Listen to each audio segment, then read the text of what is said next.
Everybody, this is the June 14th, 2018 afternoon session of the Portland City Council. Carla, please call the roll.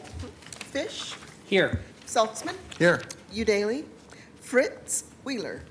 Here. Colleagues, Commissioner Fritz asked that I note that she's absent on city business. She's attending the League of Oregon Cities meeting as the city's representative, and she has indicated that she will certainly review the record prior to voting next week. And we're appreciative of Commissioner Fritz doing that good work at the League of Oregon Cities. So she is noted as excused this afternoon. Our first item is item 656. Okay. Do we want to read the rules? Or? We decided to defer that today. Okay. 656, authorize the renaming of Southwest Stark Street to Southwest Harvey Milk Street in the city of Portland. Commissioner Saltzman. Thank you, Mayor. This is indeed a great moment here in this city chamber today to consider the renaming of Southwest Stark Street to Southwest Harvey Milk Street. And this was a result of residents who have earned signatures to bring this forward through the arduous process that we impose for street renamings.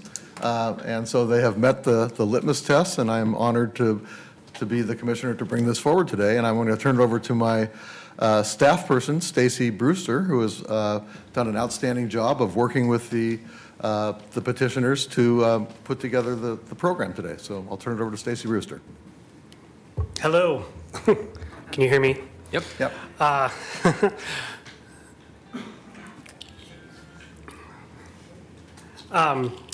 So before you today, obviously, is the application to rename Southwest Stark Street after Harvey Milk. I'm Stacy Brewster, Communications Director for Commissioner Dan Saltzman. With me is Kirk Kruger with Portland Bureau of Transportation to answer any questions you may have. I'm just going to do a quick overview of the process that got us here today. I did want to just start with a quote that comes from the Harvey Milk Street Project Committee's webpage. It's a short bio on Harvey Milk, just to set the stage here.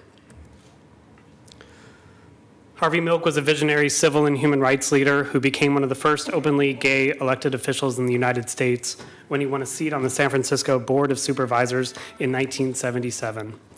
Milk's unprecedented, loud, and unapologetic proclamation of his authenticity as an openly gay candidate for public office and his subsequent election gave never-before-experienced hope to LGBTQ people everywhere at a time when the community was encountering widespread hostility and discrimination. His remarkable career was tragically cut short when he was assassinated nearly a year after taking office. Throughout the materials and in the council documents that I filed, I use the term LGBTQ.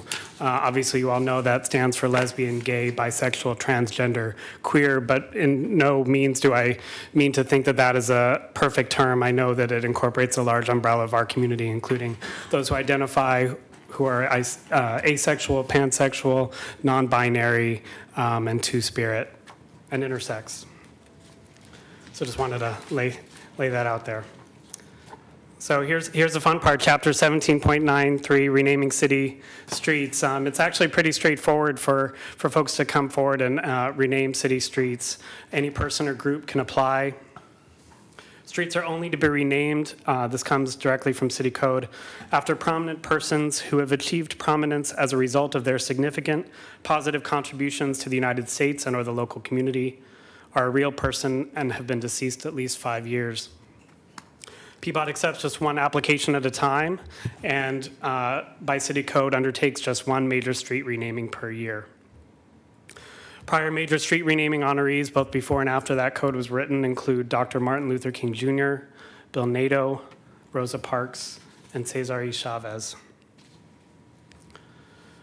The next piece of code is about how we select the piece of street that we're renaming.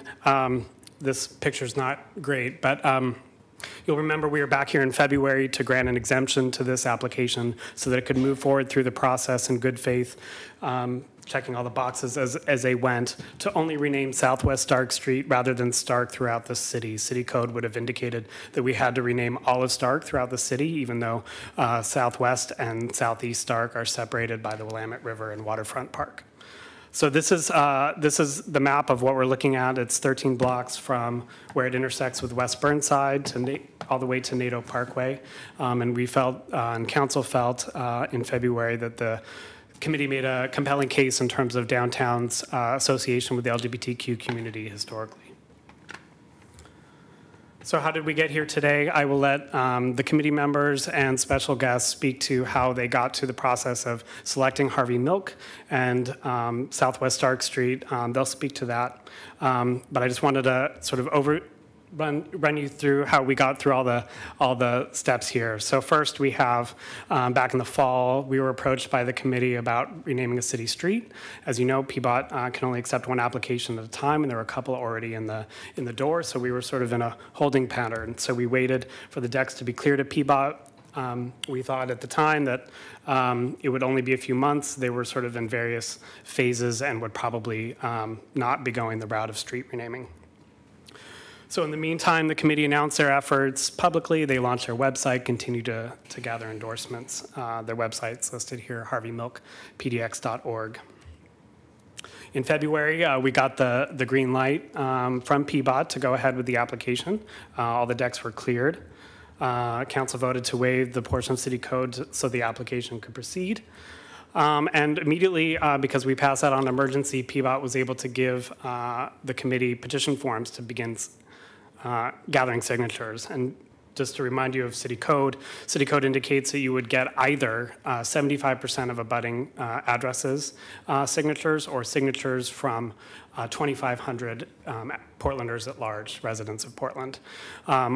This is still on here for February because even though they have 6 months to collect those signatures, they came back to us in about 3 weeks with 2,800 signatures of Portland residents. So really enthusiastic, very quickly gathered those. So the application itself, you have it in your packets, but it had checked a lot of the boxes and went above and beyond in terms of what they provided to both the historian panel and all the people considering this. It included a support letter from Harvey Milk's surviving nephew, Stuart Milk, who's here with us today, a biography, a list of previous honors received, support letter from the Downtown Neighborhood Association. I put an extra copy at the dais for you all, as well as the committee's vision for the project and their narrative on the choice of Southwest Stark Street. They also went above and beyond and gathered a ton of endorsements from community organizations and leaders. I'm not going to read them all to you now, but we can just briefly flash to them. These are some of the community organizations that endorsed this before their application went in. Community leaders that endorse this. Businesses on Southwest Stark Street. And other Portland businesses. So in March, Commissioner Dan Saltzman, as the commissioner in charge of PBOT, appointed a historian panel. Many of those folks are here today and will be speaking. That included Cindy Comfer, retired nonprofit attorney and historian, Darcel 15, the longest performing drag queen in the country, and owner of the longest running drag show west of the Mississippi. Kathleen Sadat, lifelong civil rights activist and musician, and Carrie Timchuk, the executive director of the Oregon Historical Society. So that historian panel had their public meeting in April. They discussed every aspect of the application, including the history of Benjamin Stark, and voted unanimously to approve this application. Meanwhile, the city auditor was sending postcards, surveys that people could return anonymously, any abutting address on or abutting Southwest Stark. So not only people with addresses on Southwest Stark, but if you are in a building that has a wall on Southwest Stark, even if your address isn't Southwest Stark, you got one of these postcards with the option of filling that out and sending back to the auditor. And then another thing that's not in city code, but I wanted to talk about, I think it'll be referenced here today because it comes from the mission and the vision laid out by the committee from the outset, which is that we convened a meeting with PBOT and the Regional Arts and Culture Council, committee members and members of council staff to discuss additional ways that if we were to do this street renaming, how we could honor the struggle for LGBTQ civil rights and the legacy of local LGBTQ heroes and places. So that work is ongoing. We've done a walkthrough with staff, and there's a lot of ideas being generated, everything from PBOT end of doing a rainbow crosswalk to bigger ideas of historical markers and artwork and things like that. Folks may mention it, but the Harvey Milk Street Project Committee has a booth at this weekend's Pride Festival, so you can check them out there and share your ideas on what you would want to see happen for this then. And then all the other steps go directly to the Planning and Sustainability Commission. I've used the abbreviation PSC on here for anyone who's following. The historian panel sent their unanimous recommendation letter. The auditor reported the results of their postcard survey to the Planning Commission. Vast majority of those were non-responsive, about 80%. We had 67 return in opposition and 46 in support. And then PBOT provided their budget impact statement, exactly how much this would cost to manufacture the signs, install them, and by city code, remove the old Southwest Stark Street signs in 5 years. And the total whopping cost of that is about $8,000. So just to keep that in mind as we're talking about this and what the scope of this is, it's rather small. So on May 15th, the Planning and Sustainability Commission held their public hearing. There was public testimony. All the testimony was in favor, none against. The commission asked some questions and voted unanimously to send a recommendation letter to council, which they did June 1st, which you have. And really, those are all the steps. We've gotten to city council in remarkable speed. I just, as a gay city employee, I didn't want to lose this moment just to say what an honor and how grateful I am to have been working on this project. I'm probably the longest serving gay staff member in elected office here in this building almost 10 years. And I really cognizant working on this project, what Harvey Milk has meant to me and how many people have been involved in the fight and the struggle for our humanity and dignity in this community. So just to them, I just want to say thank you. Thank you. And that's really it. I want to allow if you have any questions for us or PBOT, and then we can get into our invited testimony. Thank you. Good presentation. Okay. Yeah. So first up, we have Mickey Gillette with the Harvey Milk Street Project Committee, Stuart Milk, Harvey Milk's nephew, and the founding chair of the Harvey Milk Foundation, and Nancy Hack, co-executive director of Basic Rights Oregon. Good afternoon and welcome. The microphones move around, so you can pull them closer if you'd like. And we find about this distance here works really well. And the only requirement is name for the record. Appreciate it. Great. Thank you, Mayor Wheeler. My name is Mickey Gillette. Is that too close? That's perfect. That's good? perfect, Okay. I'm going to speak about the process that our committee went through in bringing about this project. We're a diverse grassroots coalition of folks representing community leaders, nonprofits, and the Southwest Stark business community.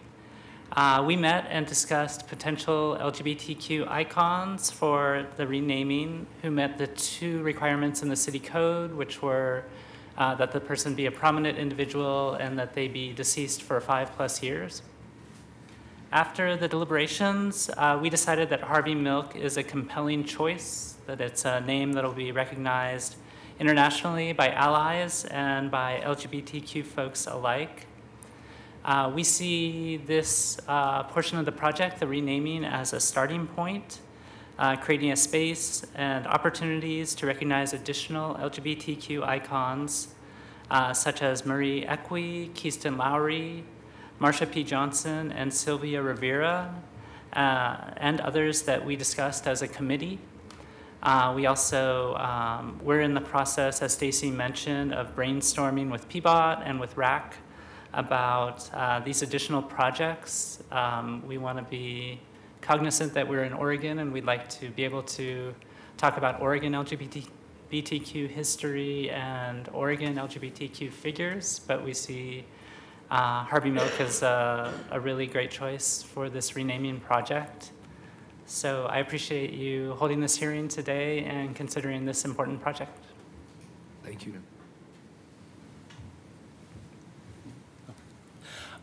Thank you, Mayor and members of the City Council, for considering the renaming of Stark Street for my Uncle Harvey.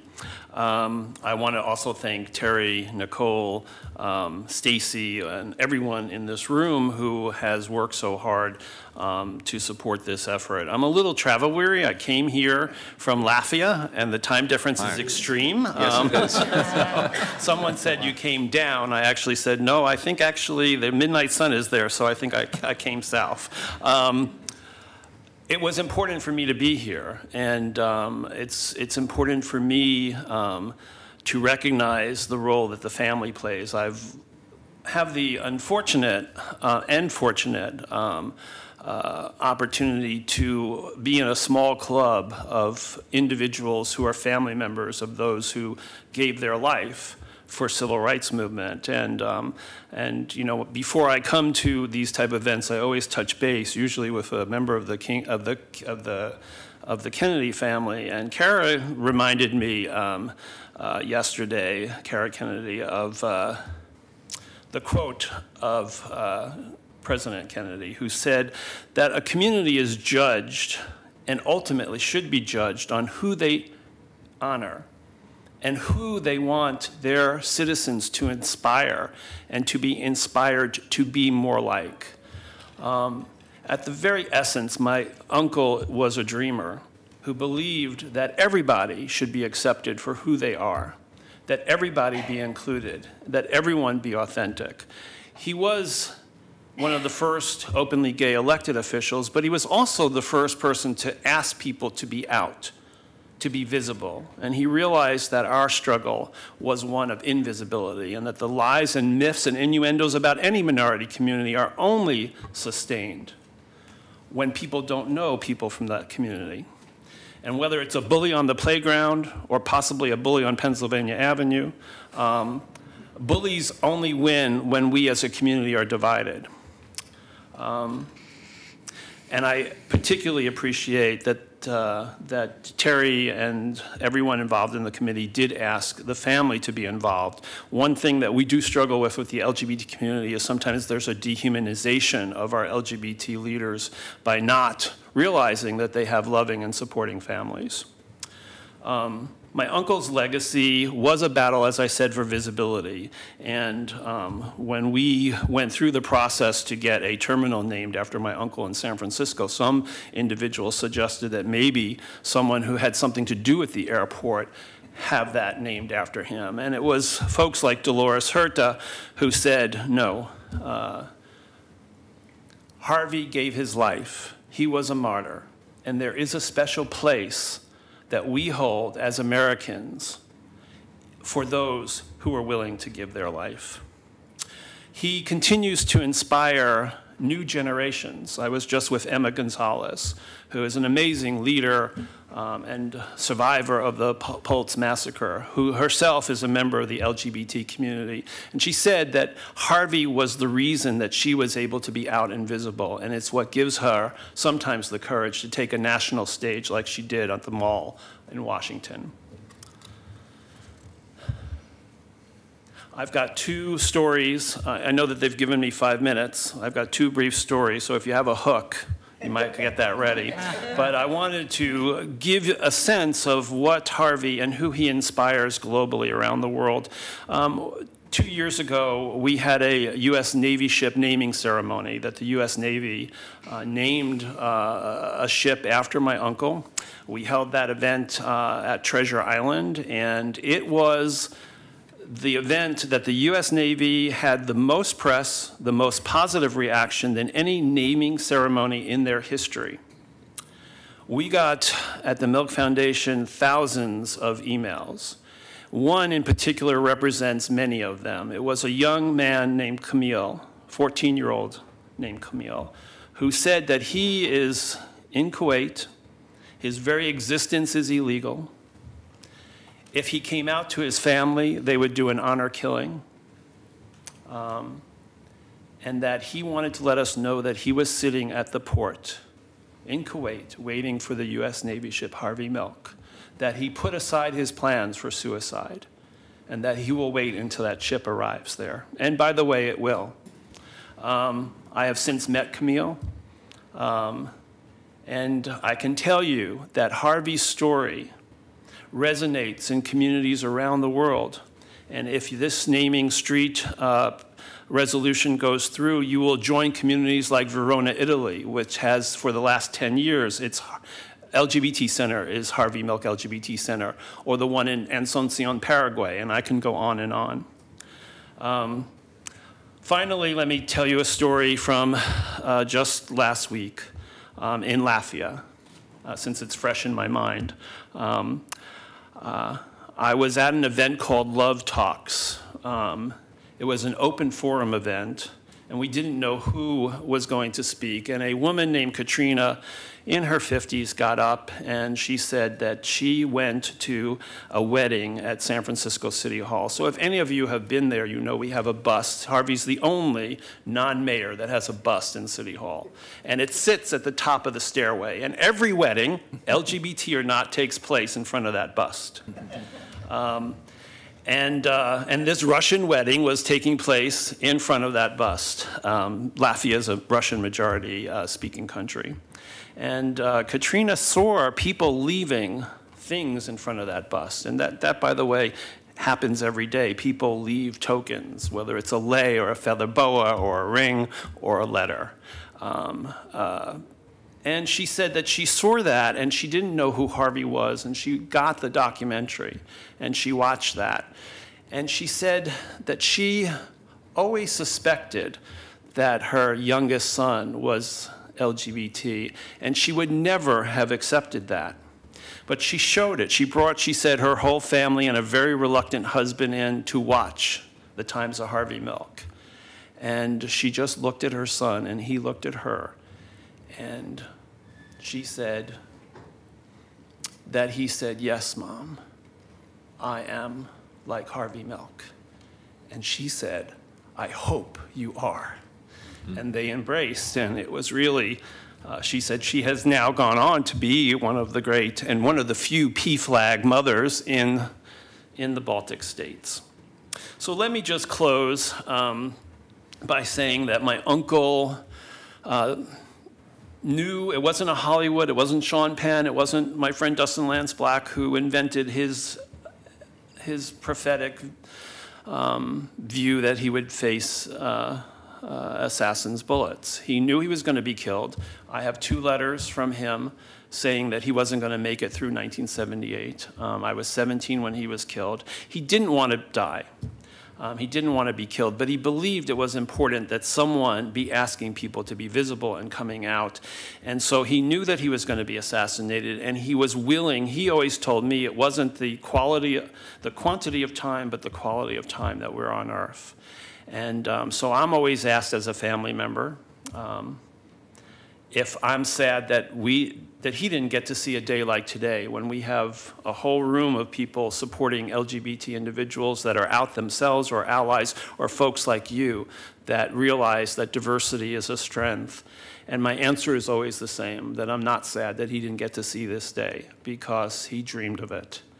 It's what gave him the courage to go into work every day, to read those letters of hate and death threats, and to still go in. He dreamed of this day, and you are fulfilling that dream. Thank you. Thank you. Colleagues, I recommend we suspend the rules for the remainder of the item. Thank you for being here.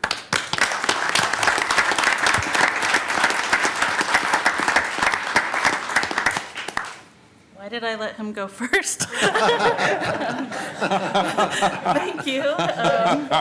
Thank you, Stuart. That was incredibly moving. Thank you, Mayor Wheeler and City Council members. And I've been in this chamber many times. I've never heard testimony that made people suspend the rules. That's very exciting. Nancy Hawk, I'm co-executive director of Basic Rights Oregon, the state's advocacy and policy organization for LGBTQ Oregonians and our allies. Basic Rights Oregon is also a member of the Harvey Milk Street Project Committee. I'm here today to ask you to vote yes to rename 13 blocks of Southwest Stark in honor of Harvey Milk, an LGBTQ hero. As a queer person, as the mother of a 4-year-old, I am incredibly grateful to live in a state that has been on the leading edge of LGBTQ justice. Portland and the City Council have always been ahead of the curve. And I know as a person of color who grew up in Virginia, in a town where our main thoroughfare was named after Confederate General Robert E. Lee, that street names matter. They can make us feel welcome or definitely not welcome in a place. Naming a street for an LGBTQ hero sends a powerful message to our kids who still face alarming rates of bullying, family rejection, and homelessness, that we have their backs. There are many wonderful people we should honor through renaming public spaces, and Harvey Milk is among the best. Harvey Milk was a visionary human rights leader who became one of the first openly LGBTQ elected officials in the United States when he won his seat on the San Francisco Board of Supervisors in 1977. Harvey Milk was out and proud during an era when few in our community could be. He was out just 8 years after the Stonewall riots, where Marsha P. Johnson and Sylvia Rivera and others launched the modern LGBTQ movement, protesting police brutality in New York City.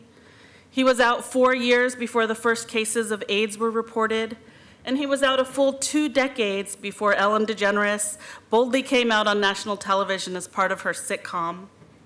He was a bold and inspiring leader who believed firmly that for LGBTQ people to be treated with dignity, we must be willing to share our stories openly and honestly. His life was tragically cut short when he was assassinated in 1978, just a year after he was elected. And leaders like Harvey Milk, Marsha P. Johnson, and Sylvia Rivera are tragically absent from our history books. LGBTQ youth have few role models to look up to in a time when the Trump administration is working to dismantle our progress, excluding transgender people from the military, carving out religious exemptions in the law, and trying to undermine our freedom to marry.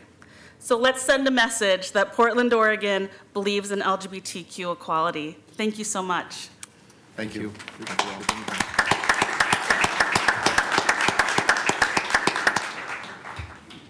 Next, I want to call up Kathleen Sadat and Darcel 15. We're both on our historian panel, as well as Lisa Schroeder and Jean-Pierre Nuglos, both business owners on Southwest Stark.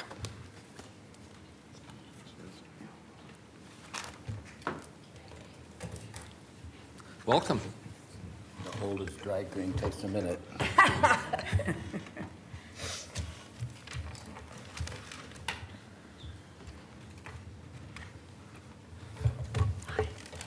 Good morning. First, I'd like to thank you very much for the rainbow flags. Is that a first? Yes, I think it's the first that I've ever seen, and I want to thank you for that. I'd like to thank also the Oregon Convention Center for lighting their towers in our colors. It's amazingly wonderful. A step forward. These are all step forwards. A few years ago, Domestic Partners, Multnomah County, at least I think they let it run for a month. I was in line with my partner, Roxy, along with hundreds of other couples, gay couples in Portland. It was a wonderful, wonderful day. We signed up as domestic partners. Roxy died in October of last year. And because we were signed as domestic partners, his estate took 10 days to settle. Thank you, Multnomah County, and another step forward. Because of this council and the state government, Portland has become a vacation destination. We thank you for that. They come for the scenery, the smiles that we have in Portland. They come for the donuts and the drag queens. And the omelets. Amen.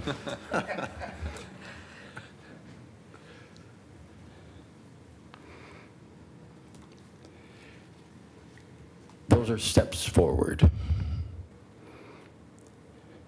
I'm very proud and happy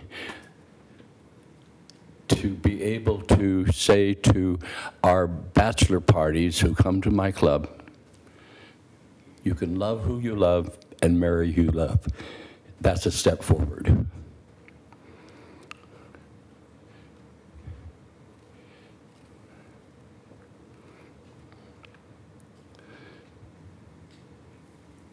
I hope and know that you will make another step forward for Portland and for all of us.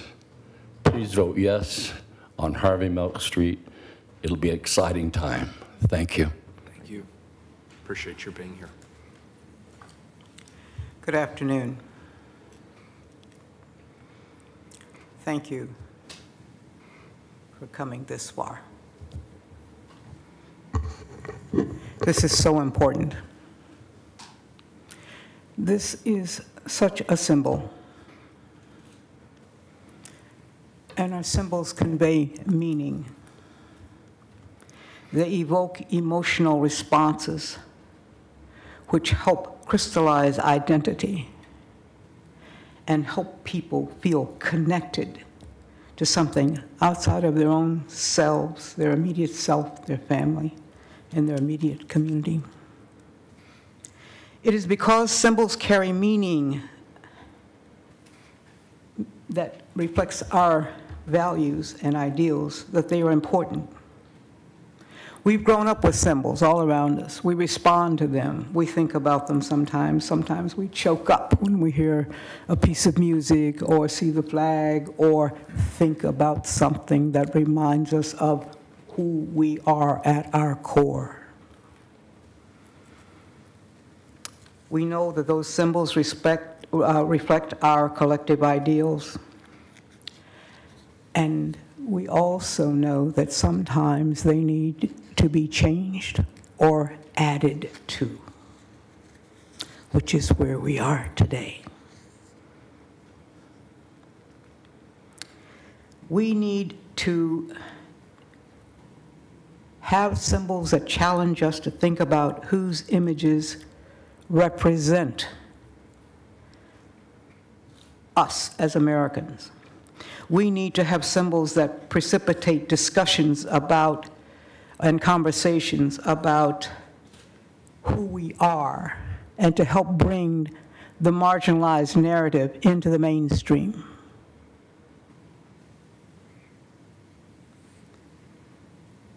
We continue to imagine each generation, cross-generationally, what we need to be our best selves, to connect to the ideas of equality. Sometimes change can feel like a threat, but debate, discussion are imperative for a healthy democracy. So there's no reason not to have the discussion. I believe that the renaming of Stark to Harvey Milk Street means a lot of people will look at and reevaluate the meaning of being an American. We who are asking for this renaming have the same rights and responsibilities as all other Americans. They are ours,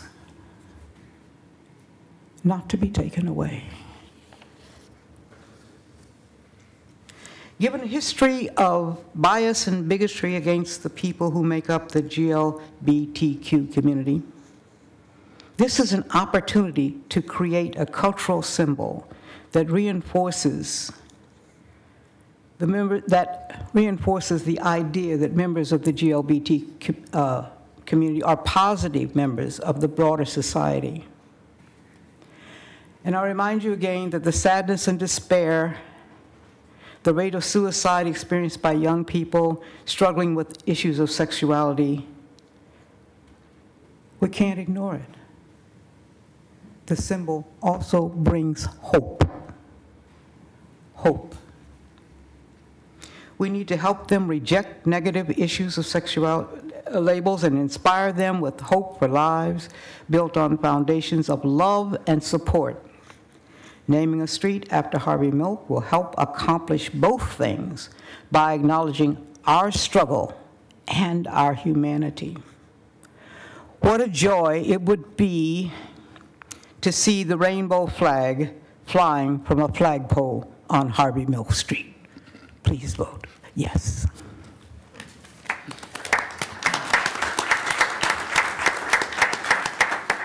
Thank you, Kathleen. I want to thank you very much for hearing us today.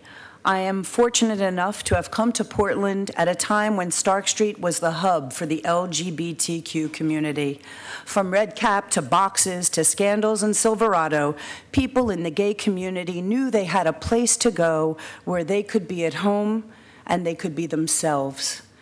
Now, few of those establishments remain, but the memories of what was once a vibrant hub for the LGBTQ community must live on.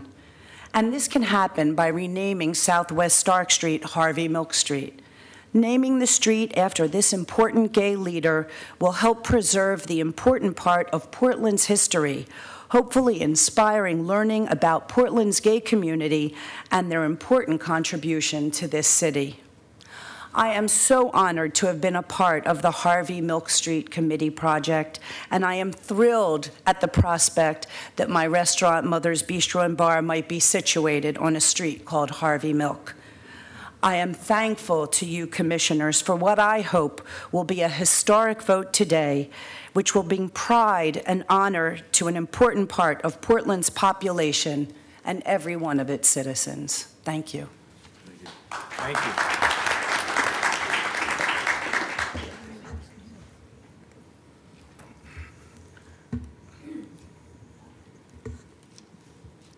Hello, Councillor. Please excuse me. I'm very nervous, and English is my third language. I'm Jean-Pierre Nouglosé. You might remind me from the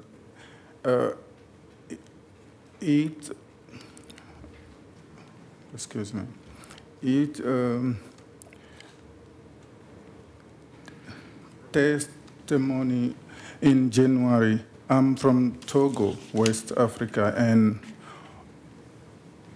own a clothing store in Southwest Stark Street. I moved from my home country 3 years ago to save my life. I was LGBTQ activist and one of the founder of the first gay rights association in Togo. When my country passed a law making it a criminal to be homosexual on year of prison time, I said I saw them here in Portland. I have personally experienced the violent gay people first in homophobic place. Portland has been a wonderful place for me, but we must be strong to help to keep it and save it.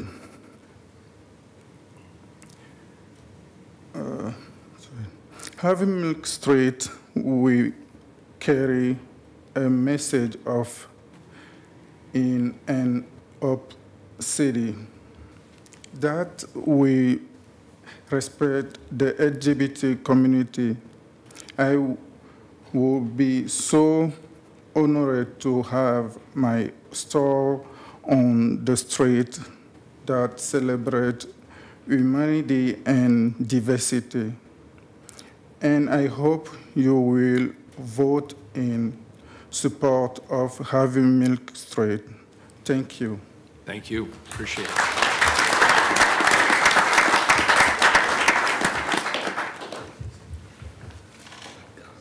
Get up.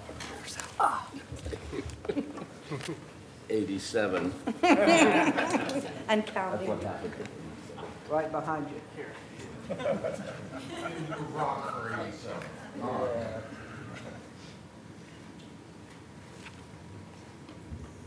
I want to welcome a couple more special guests, and before they speak, we're going to play a short video. But the special guests are Nicole Murray Ramirez, a Human Relations Commissioner from San Diego, and Governor Barbara Roberts.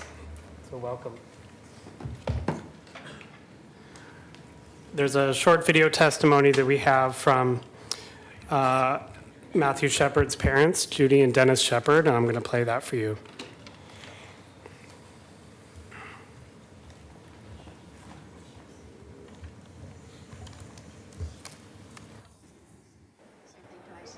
Okay, go ahead.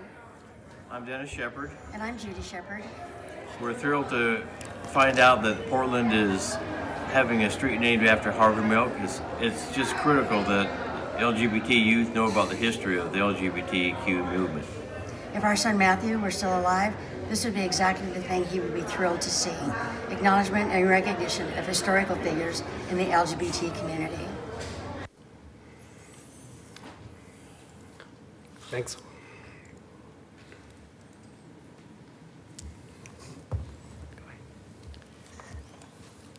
Mr. Mayor, members of the council, first of all, thank you for allowing me a second time to speak to you in favor of naming the Harvey Milk Street. I spoke at the very first hearing, and now another opportunity to speak to this important proposal. Now, I don't have to tell you, and we certainly heard it delineated at the beginning of the program here, this proposal has gone through many steps, as it should. But it has now arrived back here today for your consideration. Each of us, if we are fortunate, have heroes, role models, icons that bring inspiration and hope and vision into our lives. They help us see new paths, envision an expanded future, and create dreams of dignity and accomplishment. Portland has wisely recognized many of our role models.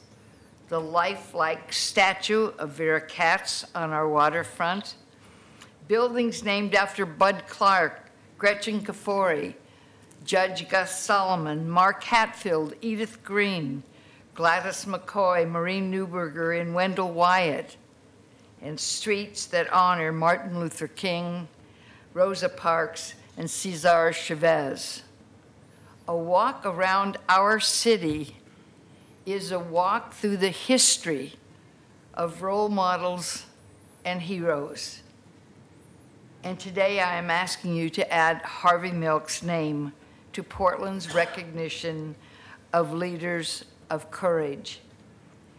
And let me say at this point, I spoke with Governor Ted Kulongoski, and he could not be here today, but he asked me to also add his support to this decision today.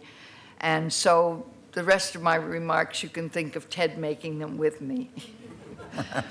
Harvey Milk's election to public office as a gay man opened minds and it opened hearts. Since his death, that image of bravery and openness has lifted spirits and hopes for millions of LGBT community members across the continents, across the world, across the globe, especially gay youth. This is the right choice and the perfect time and the perfect place for this recognition.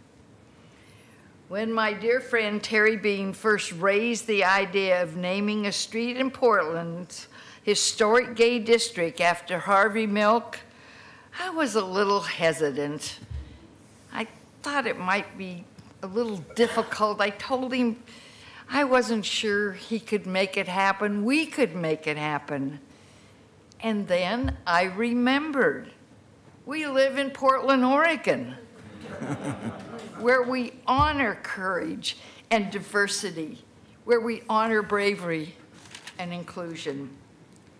What better place than Portland? There isn't one better. What better time for this decision than Pride Week? And what better, who better to take this decision, this decisive step forward than our elected city council? I am privileged to support this proposed street naming. It makes me a very proud Portlander and an extremely extra proud Oregonian. So I will tell you, I didn't intend to say this today, but after listening to Stuart and knowing that Nicole is going to speak in a moment, I proudly display in my living room a bust of Harvey Milk that I received as an award in his name from his foundation down in San Diego about 3 years ago.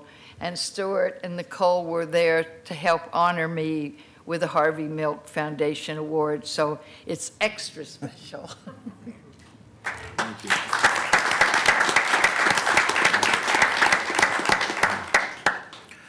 Mayor Ted Wheeler, President Fish, honorable commissioners. I bring you greetings from the city of San Diego and our great mayor, Kevin Faulkner. As a Latino and gay activist for about 50 years, I've had the privilege to have worked with both Cesar Chavez and Harvey Milk. I come from a generation that well remembers the 1950s, 60s, and 70s, when homosexuals with just a stroke of a pen with a signature of either their parents or a judge were sent to mental hospitals, many subjected to electric shock treatment and lobotomies. God has blessed me these last decades to have witnessed the progress and empowerment of both my people of color communities and the GLBT community. But we all know that the continuing fight for GLBT equality is the last civil rights movement of the 21st century. Since the Revolutionary War, GLBT Americans have made great contributions to this nation. Finally, in the last decades, cities have been honoring such civil rights icons as Martin Luther King and Cesar Chavez, and now Harvey Milk. San Diego is proud that it is the first city in the nation to have named a street after Harvey Milk, followed by Salt Lake City. Harvey Milk was a lieutenant in the U.S. Navy and was stationed in San Diego. In honoring Harvey Milk, we honor our active military and veterans, especially those who are GLBT. Our nation's oldest GLBT organization, the International Imperial Courts, and I led the successful national letter writing campaigns that resulted in both a Harvey Milk U.S. postage stamp that was unveiled at the White House and the Secretary of the Navy naming a naval vessel after Lieutenant Harvey Milk. The USNS Harvey Milk will be built and dedicated in San Diego starting next year. By the way, the Portland chapter of the Imperial Courts was very involved in these national letter writing campaigns, and Portland Court will be celebrating its 60th anniversary on October 20th. In closing, I must also state that I have had the privilege of going with Harvey Milk's nephew, Stuart, who's with us this afternoon, to Europe and Central America, and have seen firsthand how Harvey Milk is becoming a civil rights icon for the GLBT global community, especially since the Academy Award winning movie Milk, based on his life. And since the issuing of the Harvey Milk postage stamp and the announcement of the USNS Harvey Milk and cities honoring his legacy, I must tell you there has been an outpouring of pride, inspiration, and honor, especially by GLBT youth from around the world, as Stuart so noted. I salute the Portland Committee, Terry Beam, Susan Darcell, the Basic Rights Organ, and everyone involved. On behalf of the City of San Diego and Mayor Faulkner, we hope you would join us and other cities in honoring the legacy of Harvey Milk. Thank you very much. Thank you so much. Thank you for being here. Mayor, that completes the invited testimony, but before we move to public testimony, if I may, I would like to introduce an emergency clause to make this ordinance effective upon our vote. Second. We have a motion from Commissioner Saltzman to add an emergency clause. We have a second from Commissioner Fish. Any further discussion? Carla, would you please call the roll? We'll get wording for that, the clause. It's just, he's just adding the emergency clause. Okay, the wording for it, though, will be. Sure. Okay. The wording being this is Pride Month and the Pride Parade is Saturday, and we want to celebrate and honor Harvey Milk with the street being renamed Harvey Milk today. Thank you.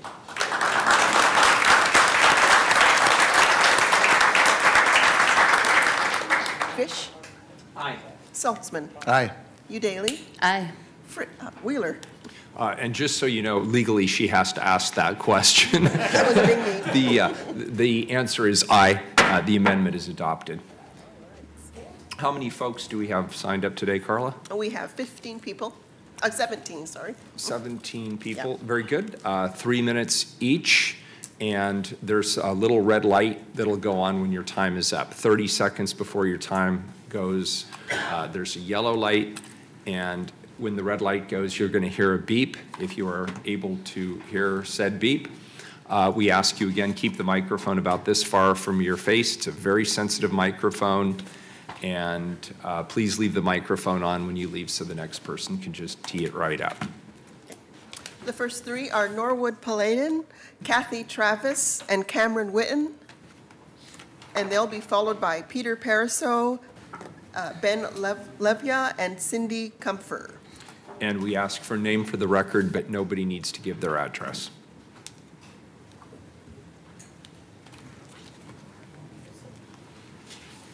You're going first, right? I think he signed in first. Okay. Good afternoon. There's no particular order. Whoever, if you'd like to go ahead and start, we're good to go. Thank you, Mayor and Commissioners. I am Kathy Travis, a retired Portland attorney and an LGBTQ civil liberties activist and a member of the coalition of individuals and organizations that comprise the Harvey Milk Project. I'm in my 70th year and therefore have seen progress and backlash in the struggle for gay rights. In Oregon, we fought against the OCA's anti-gay ballot measures. We fought for and succeeded in passing hate crimes and anti-discrimination legislation. The process for me, and for so many others like me, has been a journey from being cast as an outsider to finally feeling part of the community. This kind of journey that ultimately speaks to the best in all of us needs to be affirmed, encouraged, honored, and celebrated. I want to flash back to a moment that I experienced in my early 20s. I was leaving a lesbian bar with my girlfriend when we were confronted by a group of teenage boys with baseball bats who had been waiting outside the bar, as they sometimes did, to victimize people like us. I heard one of them yell, "Get them!" Terrified, we ran and they ran after us. Luckily, we outran them and reached my apartment building, and with trembling hands, I was able to unlock the door to safety. Collapsing inside, my heart pounding as it had never done before or since, I kept thinking over and over that we could have been killed or maimed, and nobody would care. We had no rights. We were outcasts who did not matter. I don't want anyone ever to experience the terror that we felt that night, but they do still in this country. Renaming Southwest Stark Street to Southwest Harvey Milk Street is not a cure-all or an end stop to the journey. However, the inclusion and acceptance such a step represents is important, and not just for the LGBTQ community, but to our greater Portland community. I hope we will continue to work together towards a more equitable community where each of us, regardless of sexual identity or difference, can reach our full potential and be who we truly are. Thank you. Thank you. Appreciate your testimony. Good afternoon, Mayor Wheeler and City Commissioners. My name is Cameron Witten. I have lived in Portland for 8 years. I am young, poor, queer, black, and proud. And I'm going to be brief. I'm just going to say that this is a great day for celebration. We live in a time where our news is sad, where so much is sad in the world. And this is a room that is full of energy and full of a celebration of something that this community has needed for a long time. And, you know, I think about many renames that the city of Portland's had in the past, whether it's Union Street, Cesar Chavez, and there are always naysayers. There are always people who are afraid of change. But what we're here to show is that community is here and that justice is on our side and that these stories matter, and this is a long time coming. And so I really hope and I put faith in you all and in the city of Portland that this is just the beginning to recognize LGBTQ leaders who have shifted this city and have shifted this world, and that we continue to elevate leaders from underrepresented communities. Thank you. Thank you. Appreciate it. Good afternoon. Good afternoon. I'm Norwood Paladin. I came very well prepared, but since I've been here, I feel as though I might have to go off script. Meeting people outside, I may be one of the only dissenters, dissenting opinion here, and I'm just here to learn more than anything else.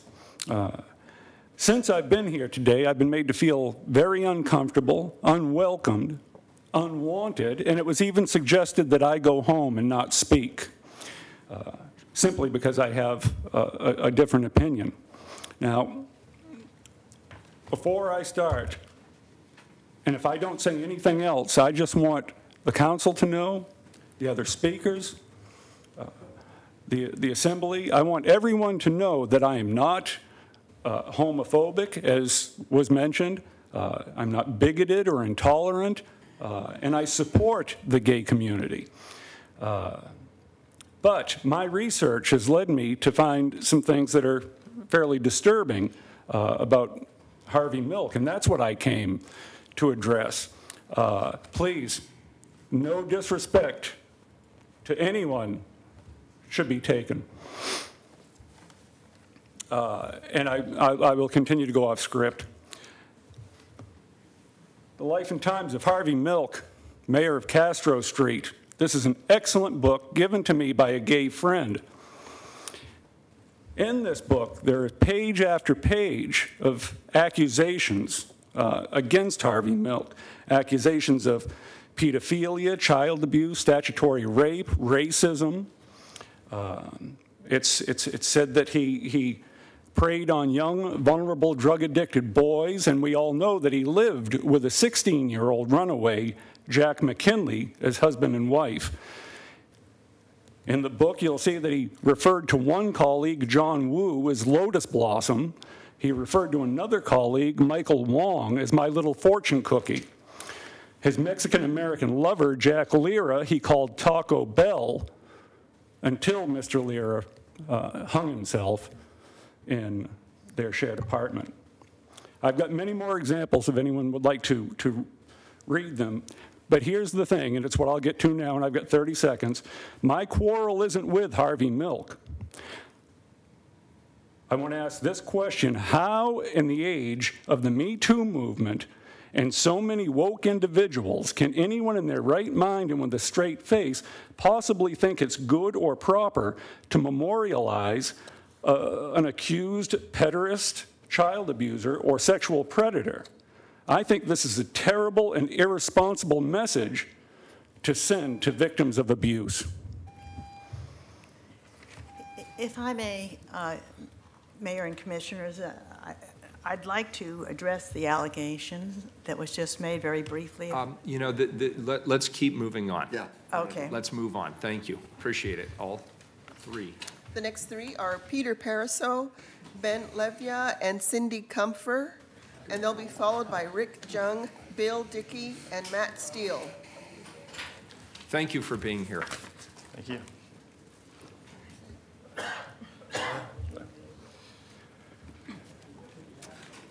Good afternoon, Mayor and Commissioners. My name is Peter Pariseau. I'm Deputy Executive Director of Cascade AIDS Project and Prison Health, and I'm here to convey my organization's support of this initiative to rename Stark Street to Harvey Milk. I don't want to repeat what you've already heard, but I do want to emphasize why this public statement such as this is an important one, particularly from the perspective of public health. As you know from your prior support of CAP, we opened an LGBTQ-focused primary care center a little over a year ago. And since then, we've seen incredible demand for these type of LGBTQ plus specific services. The demand seems to be growing faster than we can bring on providers to serve them. And I think this speaks to the importance that Portland plays as a hub for LGBTQ plus individuals across the Northwest. On a personal note, this was true for me growing up as a gay kid in Montana. I knew that Portland was the place I wanted to be, which is why I moved out here in 1997 the first time, and it's why I stay. So thank you for that. But while it's easier for LGBTQ plus individuals to navigate the world, it's still quite difficult for a number of folks. And I wanted to just speak a little bit about some demographic data. Every 5 years, the Oregon Health Authority issues a report that describes the state of our health. It's called the State Health Assessment. They're issuing a new report this year that has some fascinating data on the growth of the LGBT population. Nationally, we've seen data for years that show about 4.1% of our population identifies as LGBT. However, in the data soon to be released by the State Health Authority, will show that fully 10% of the adult population in Oregon identifies as LGBT. But that report also shows that nearly 23% 11th graders are now identifying as LGBT. That's 8% 11th grade boys and 15% of 11th grade girls. Moreover, about 6% of 11th graders reported themselves as either non-binary or having multiple gender answers. And among gender non-conforming youth, 64% of them identified as LGBT. So this is just to show that the LGBT population is changing and it's growing in Portland and in Oregon. However, there are higher rates of violence and trauma and mental health issues within that population. I'm running out of time. So 56% have reported depression and anxiety, 50% have reported post-traumatic stress, and there are significantly higher rates of depression for transgender folks, about 72%. And there are, among 11th graders, significantly fewer gay and lesbian youth reported good to excellent emotional health, basically because of the social stresses of being LGBT in our culture. However, there have been notable where participants receive social supports, those numbers go up considerably. So, thank you. Peter, do you have any final statements you'd like to make? I just wanted to say that renaming Stark Street is an important step in raising the visibility of what it means to be an LGBT individual in our community. It means that we're being seen and heard, and it sends an important message, especially for our youth. Thank you. Thanks for being here. We appreciate it. Good afternoon. Good afternoon. My name is Ben Leyva, and I work for Stumptown Coffee Roasters as the manager of our cafe that is located on Southwest Stark Street.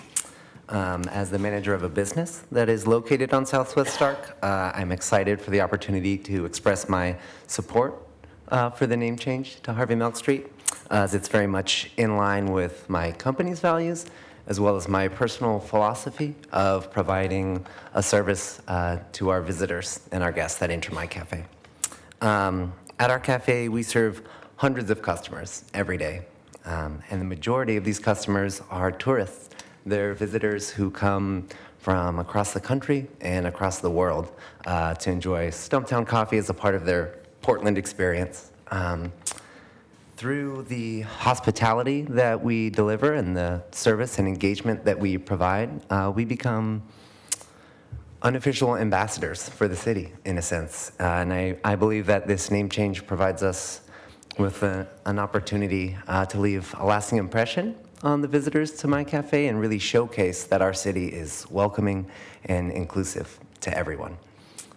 On a more personal level, I feel that the name change provides us with a great opportunity to impact many people. However, even if just one individual is able to be made to feel more safe and more welcome and more accepted, then it is so worthwhile.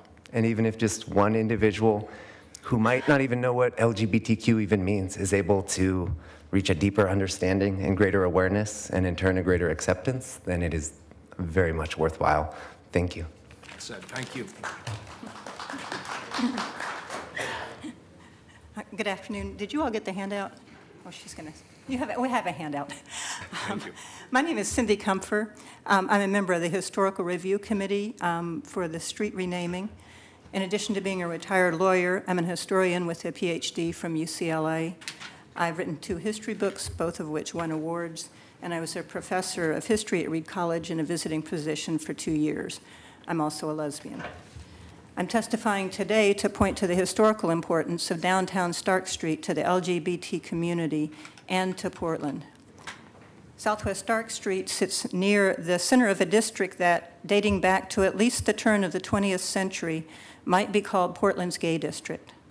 Included in the southwest wedge of Portland, east of the Gulch, now I-405, and south of and including Burnside Street, were important institutions like the YMCA and numerous hotels, restaurants, taverns, and nightclubs, a number of which over the years housed and served LGBTQ people. Southwest Stark Street was the site of many of these businesses. This handout I gave you is an incomplete list of what some of those are.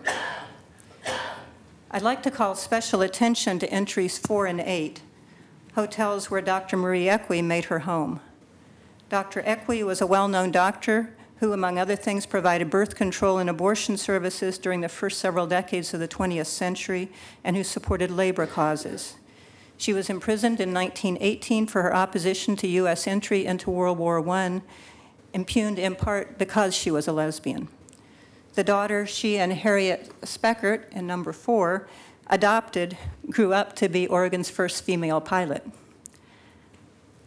I'd also call attention to number 5, the Music Hall nightclub. Portland's LGBT community swelled during World War II as the shipyards brought tens of thousands of new workers to Portland.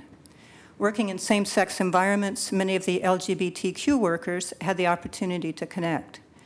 The Music Hall on Stark and Southwest 10th was a major draw for many of these people. The city of Portland closed it in the early 1950s as part of an anti-vice campaign.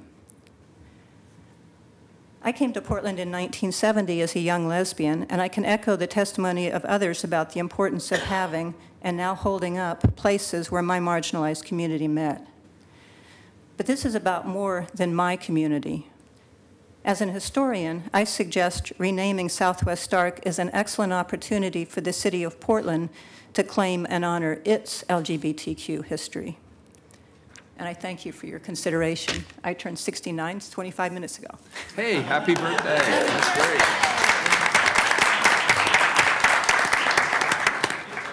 Thank you, and thank you for this, this timeline. This is fascinating. I appreciate it very much. Next 3, please, Carla. Are Rick Jung, Bill Dickey, and Matt Steele, and they'll be followed by Suzanne Hale, Fub2 Comerford, and Richard Walden. Greetings and welcome. Hello. I'm Rick Young, the Executive Director of the Portland Gay Men's Chorus, and it is a pleasure to be here to talk today. On November 27th, 1978, a city grieved as Commissioner Superintendent Milk and Mayor Moscone were assassinated in an act of hate. That night at City Hall, as the city came together to grieve, that was the very first time that a group of gay men that became known as the San Francisco Gay Men's Chorus joined together to sing together for the very first time in public. From that initial movement, a year and a half later, the Portland Gay Men's Chorus was formed. In 1980, the Portland Gay Men's Chorus was a group of 20 men who sang together. It grew very quickly into a group of about 140. Some of its early performances and some of the things that it did was perform in the bars on Stark Street. They would go in late at night and recruit. I know you're not supposed to say recruit these days, but they would recruit new members to the chorus by singing body songs in the bars up and down Stark Street. And that was our early days. Of course, now we're a much bigger institution and we don't resort to those kind of things anymore. But I do want to say this, I know. I do want to say that, you know, that night when the San Francisco Gay Men's Chorus formed, led to a movement called Gala Choruses. There are 180 gay choruses across the United States, and there is a burgeoning of gay choruses all around the world. Of course, there are 13 of them now in China, and there's one that just formed in Latvia, where Stuart just was. The gay choral movement was a way for people to come together to sing and to be proud of who they were, and to be proud of the music, and the music became the way they came out in the world to fulfill Harvey Milk's legacy of being out and open. So I hope that, you know, that the legacy that Harvey Milk gave to this community and to the Portland Gay Men's Chorus, the Portland Lesbian Choir, to the Rose City Gay Freedom Band, and the Bridging Voices, all who have endorsed this proposal to rename Stark Street to Harvey Milk Street, is a part of our legacy, and we are proud of that legacy, and we know that you will do the right thing by supporting this momentous occasion of renaming Stark Street to Harvey Milk Street. Thank you. Thanks so much. Good afternoon. Hello, Bill Dickey. I'm here to testify in favor of changing the name of Stark Street to Harvey Milk Street. And I thought it would be worth our while to just set the record straight on a couple of items. The pages in the Life and Time, the book, The Life and Times of Harvey Milk, has some pages in it, and those pages have been debunked by varying degrees of historical people. Number one, the president's office debunked them and researched them in giving Harvey Milk the Freedom Award. The United States Post Office investigated those and deciding to place a stamp in the honor of Harvey Milk. And the Secretary of the Navy researched those pages as well, and they were all proven to be debunked. They're just some right-wing pages that really have nothing to do with reality today, and so I'm just here to tell you that is the truth. Beyond that, my grandfather 111 years ago opened a shoe store on Union Avenue, and so for the last 111 years, somebody in my grandfather's family has been in business in Portland, Oregon. I myself have been working here in town for going on 40 years, and everyone that I've talked to about this issue, and this is anecdotal, I realize my saying this, but everyone that I've talked to about this issue has told me that they think it's a great idea.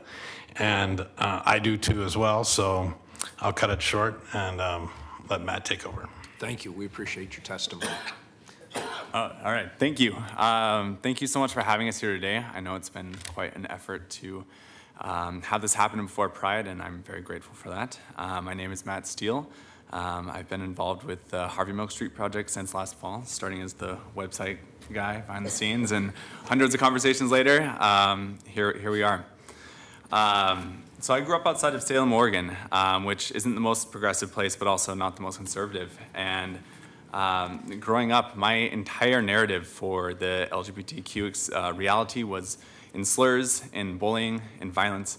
There were no heroes, no icons, no basic life-giving acknowledgement of existence and of hope and happy endings.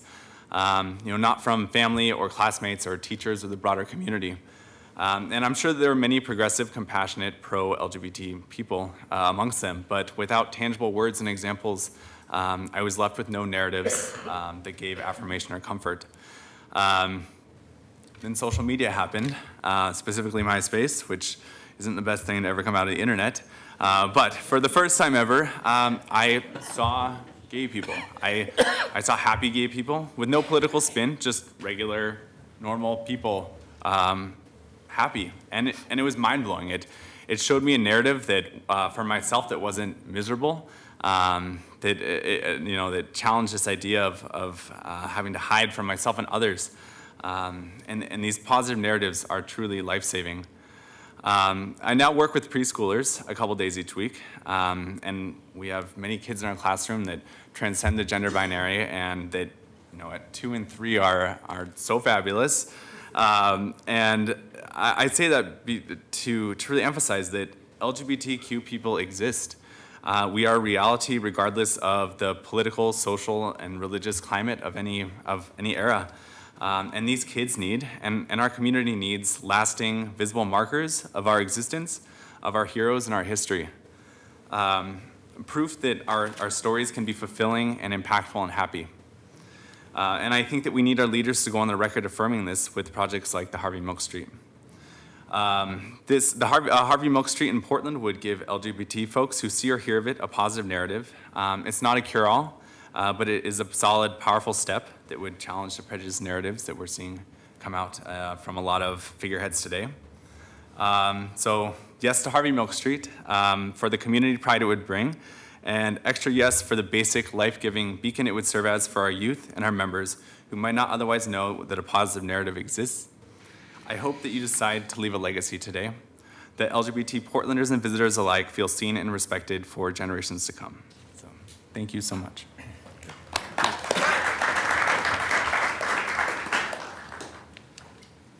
Next 3 are Suzanne Hale, Thub 2 Comerford, and Richard Walden.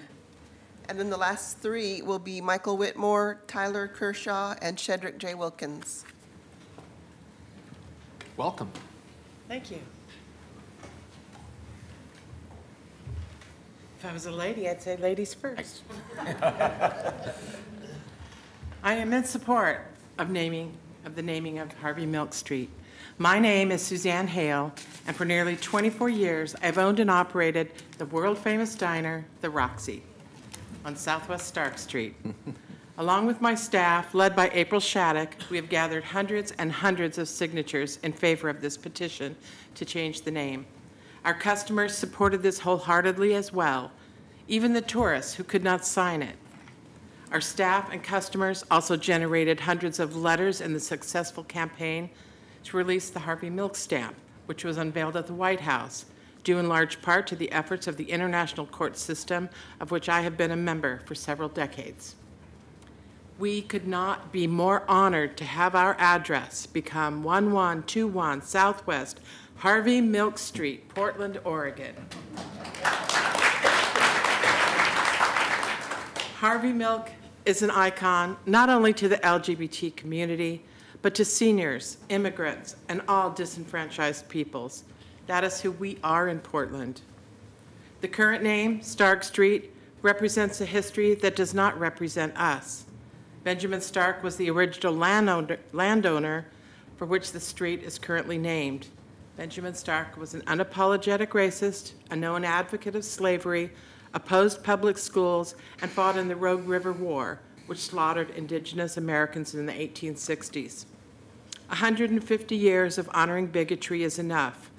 Let us join the elite few cities who are enlightened and look toward a future that celebrates the best of us.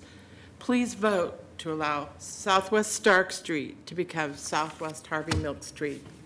Thank you. Thank you.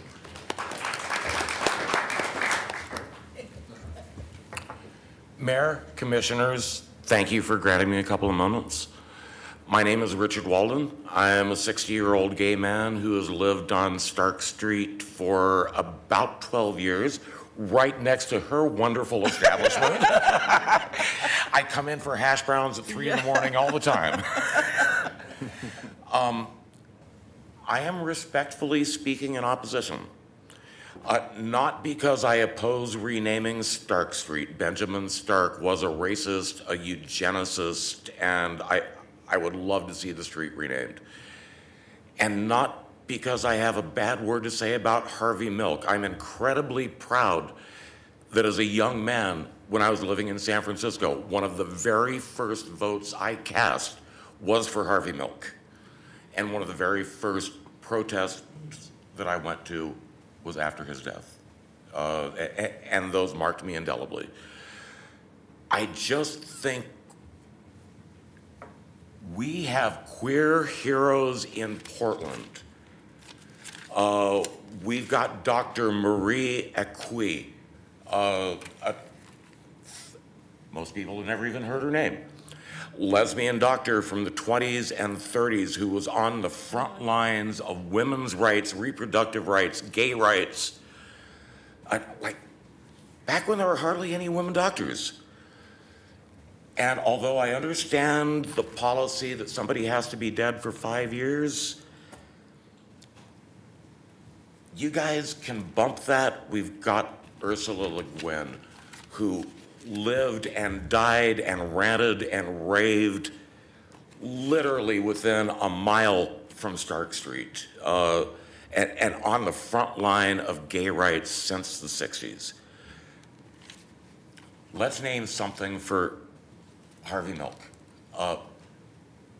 But let's take this opportunity to name the street for an Oregon hero. Thank you for your time. Thank you for your testimony, and let me throw a compromise on the table. The two individuals you named absolutely should also be honored. Absolutely. So thank you for raising that. Commissioner Daly. Well, I would like to put a vote in for Gracie Hansen, maybe a statue or a plaza, but I, to be clear, do support renaming our street for Harvey Milk. Yeah, thank you. Good afternoon. Good afternoon. My name is Tupten Comerford. I am a citizen, resident of Portland, and don't represent any particular organization here today. I just heard that this hearing was happening, and I got extremely excited. When I was 13 years old, Harvey Milk fought against the Briggs Initiative in California. He was very vocal. I was a very closeted 13-year-old in a world that was very unfriendly. And knowing that someone cared enough about me to fight the way that he did and to die the way that he did, fighting for me and for every gay, lesbian, queer young person to grow up free and open, was just amazing. So when I heard that this was happening today, I wanted to come down and express my gratitude to the council for considering it, express my gratitude to the committee for proposing it, and ask you to vote in favor of it. Harvey Milk was an inspiration to me when I finally did come out. I founded openly gay fraternity at my college. I was the president of the Gay and Lesbian Association and also the other 4 gay and lesbian organizations on our campus. I've become a community organizer and have moved into the general community. I organize technology, a technology community here in Portland, 7,000 member New Tech PDX that meets every 3rd Monday. Mayor Wheeler has spoken at our events in the past. And I became a whole person and excited to contribute. I hope that what I have to contribute to the world is just a fraction of what Harvey Milk has. And I know that having a Harvey Milk Street in Portland would send an incredibly welcoming message. Part of why I moved here with my partner 9 years ago was because I heard that Portland was a welcoming, live and let live, do your own thing, nobody could care, right? Just an amazing place to be yourself and be openly whoever you are. And having a Harvey Milk Street would not just have that be a rumor, but it would help make it a fact. So please do vote for Harvey Milk Street. Thank you. Very good. Thank you. The next 3 are Michael Whitmore, Tyler Kershaw, and I believe Cedric Wilkins left, so we'll go with Carrie. Oh, he's here. No, He's he's here. here. Oh, okay. And Cedric Wilkins. And then last will be Terry Timchuk. Good afternoon. Hello. I'm sorry, I'm going to start. Is that okay? You want to do that? Go for it. Before I get emotional. My name is Michael Whitmore. I work with Lisa Schroeder at Mother's Bistro and Bar. Formerly, I worked in mental health for several years in the city. I worked with many children that would come in, even adults of the LGBT community. Many of them in fear of coming out due to their backgrounds and their family upbringing. I don't know how many people I talked to who are suicidal, just in fear of coming out.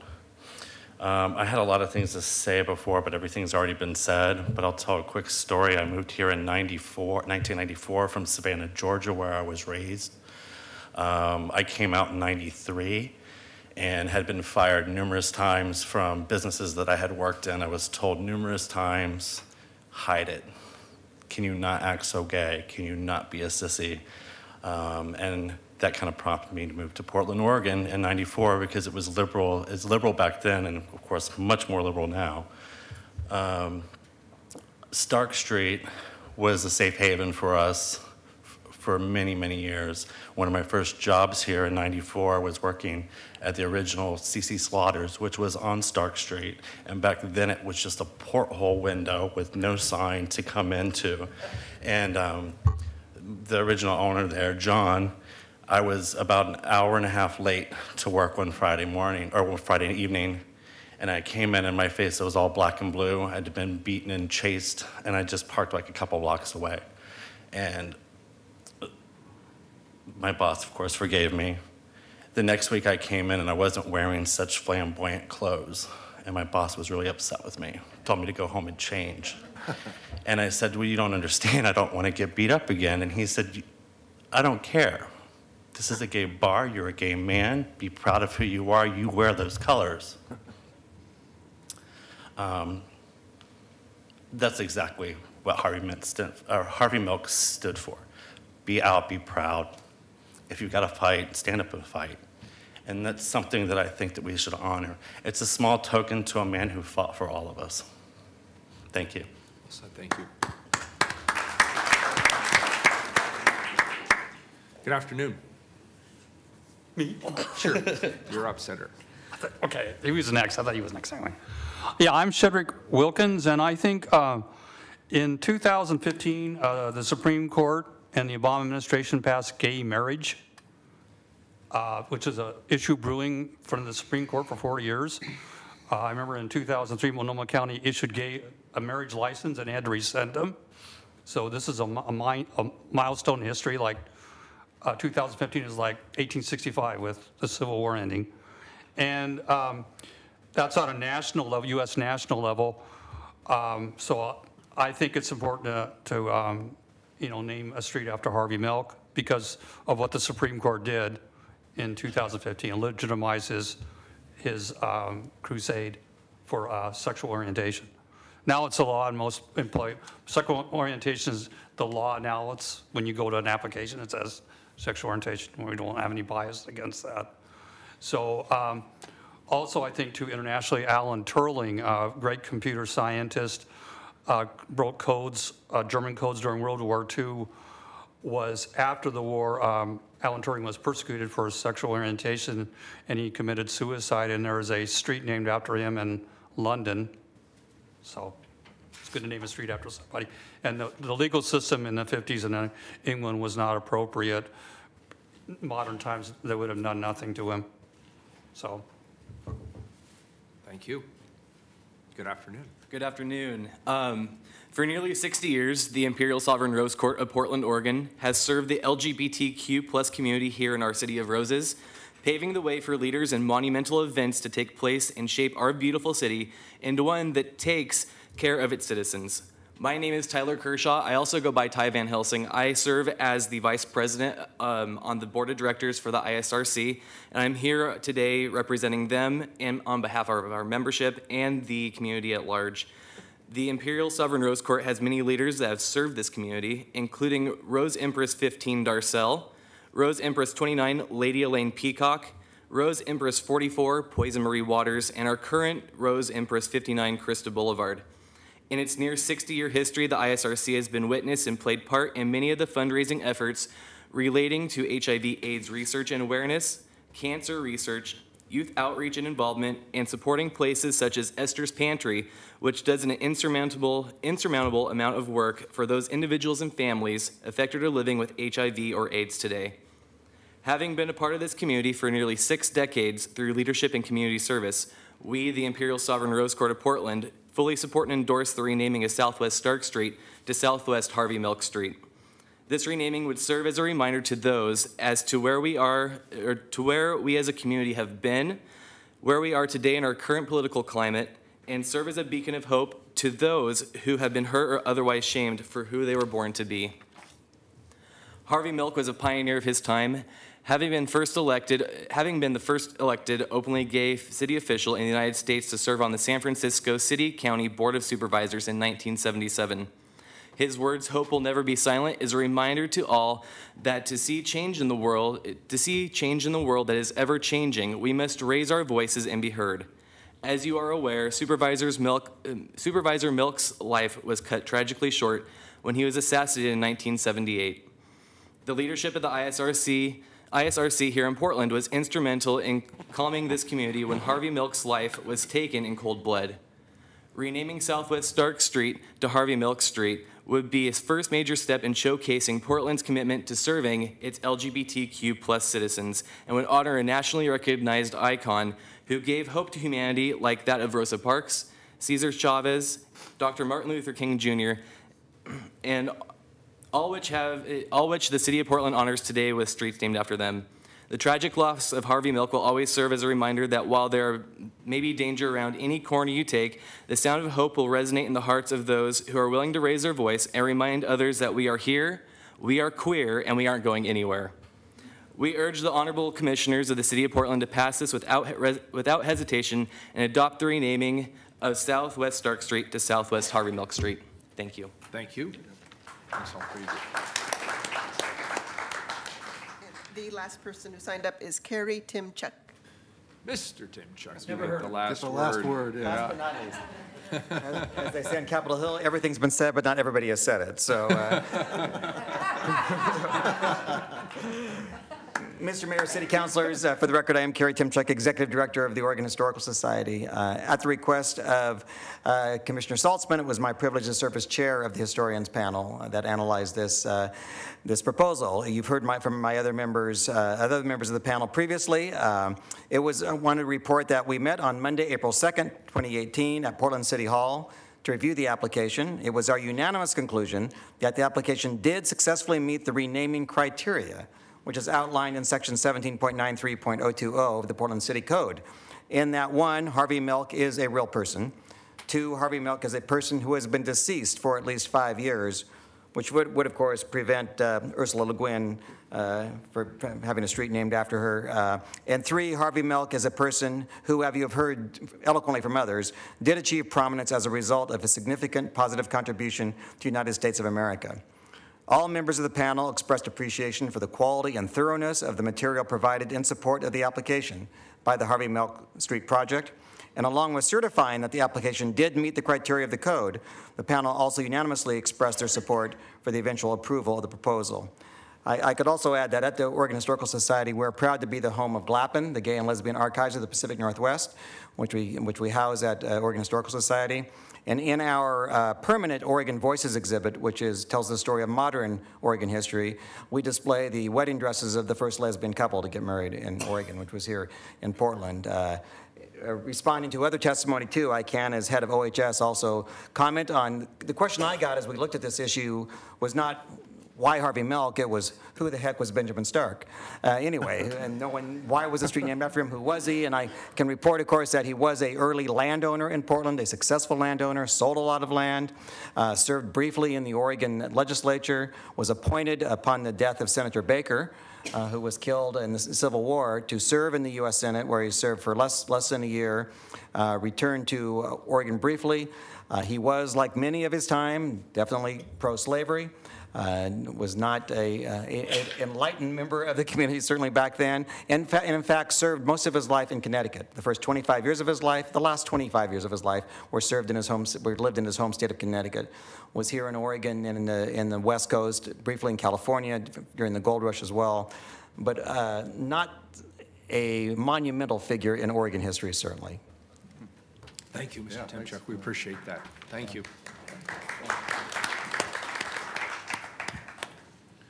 That completes the testimony. Yeah. Very good. Any further discussion before we call the roll? We've lost Kathleen.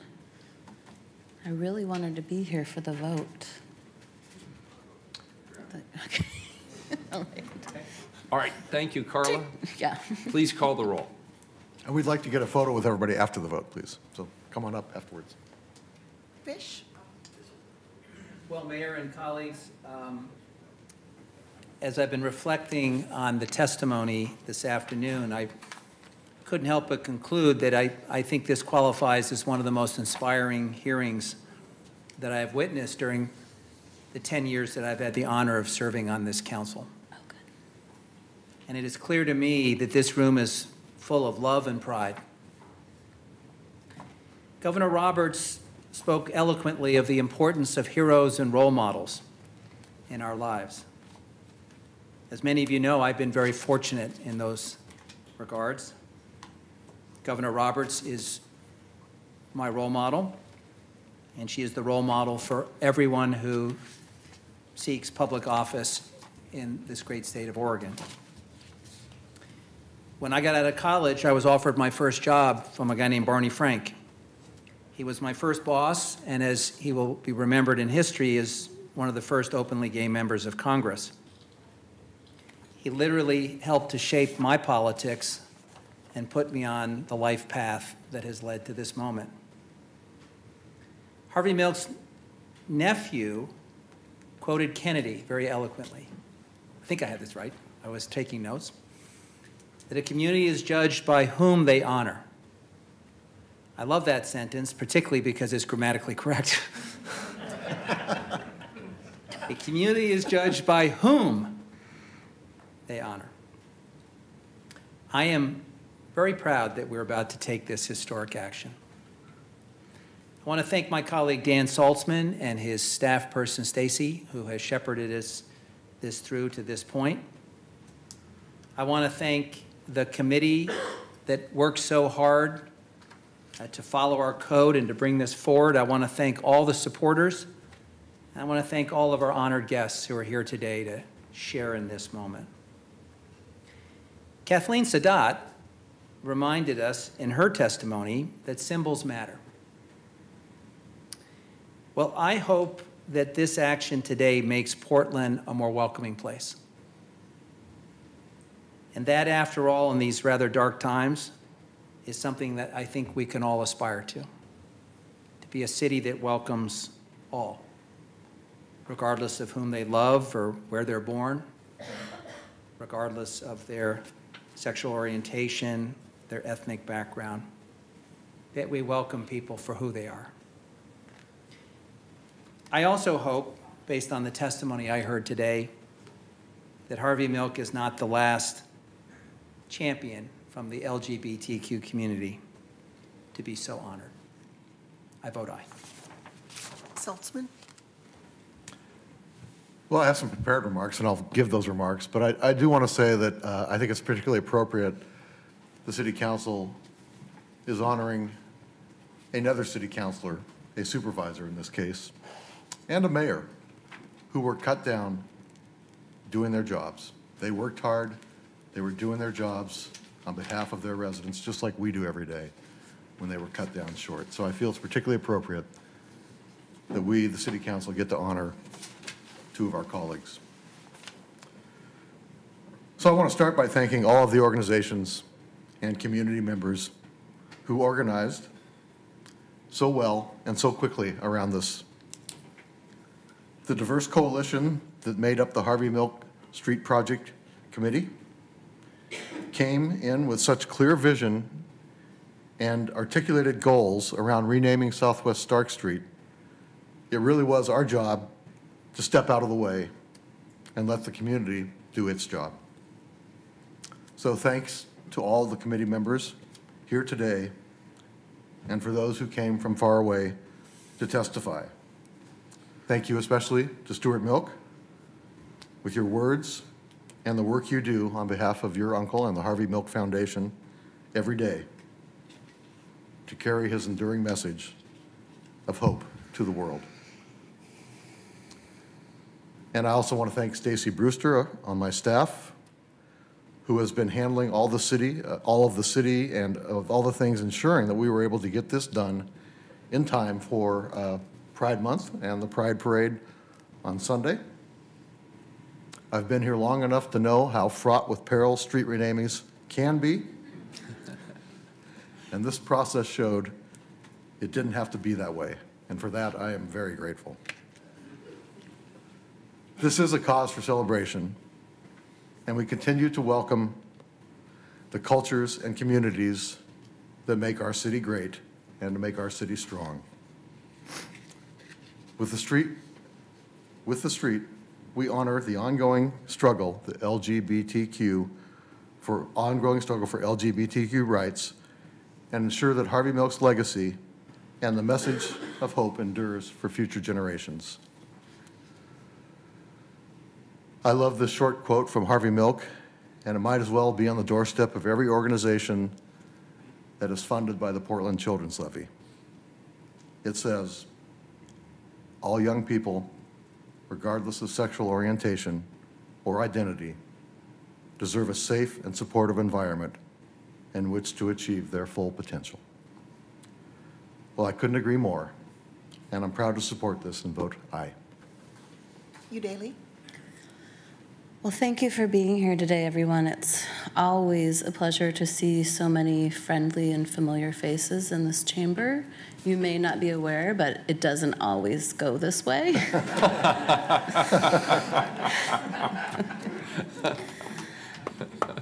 I want to thank Commissioner Saltzman and the mayor for bringing this item forward.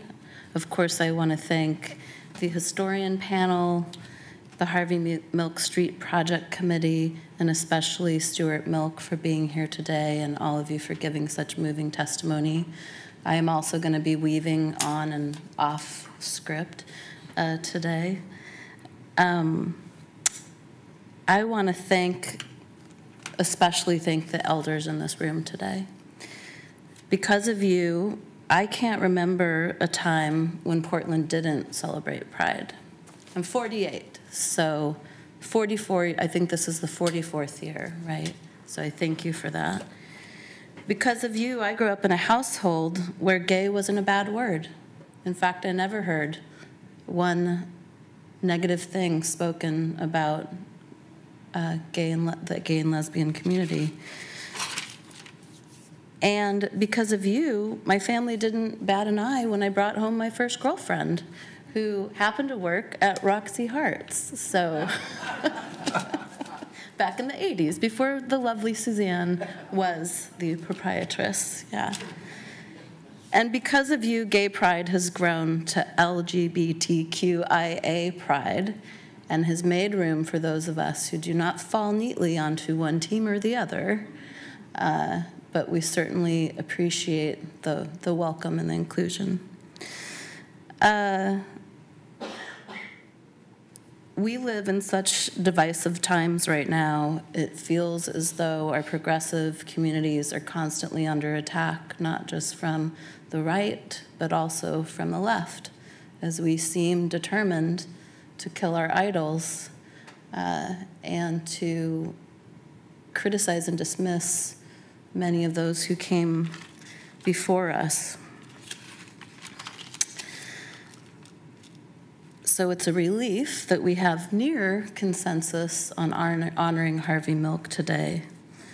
I think we can all agree that our history is not perfect, our movements are not perfect, our heroes are not perfect. But we're here because of them, and we're standing on their shoulders, and we owe them a debt of gratitude, and we owe them recognition and honor, and we owe them our commitment to never stop fighting for a more equitable, inclusive, and just society. So it is with great pleasure I vote aye. Wheeler? Well, first of all, let me just say this is fun.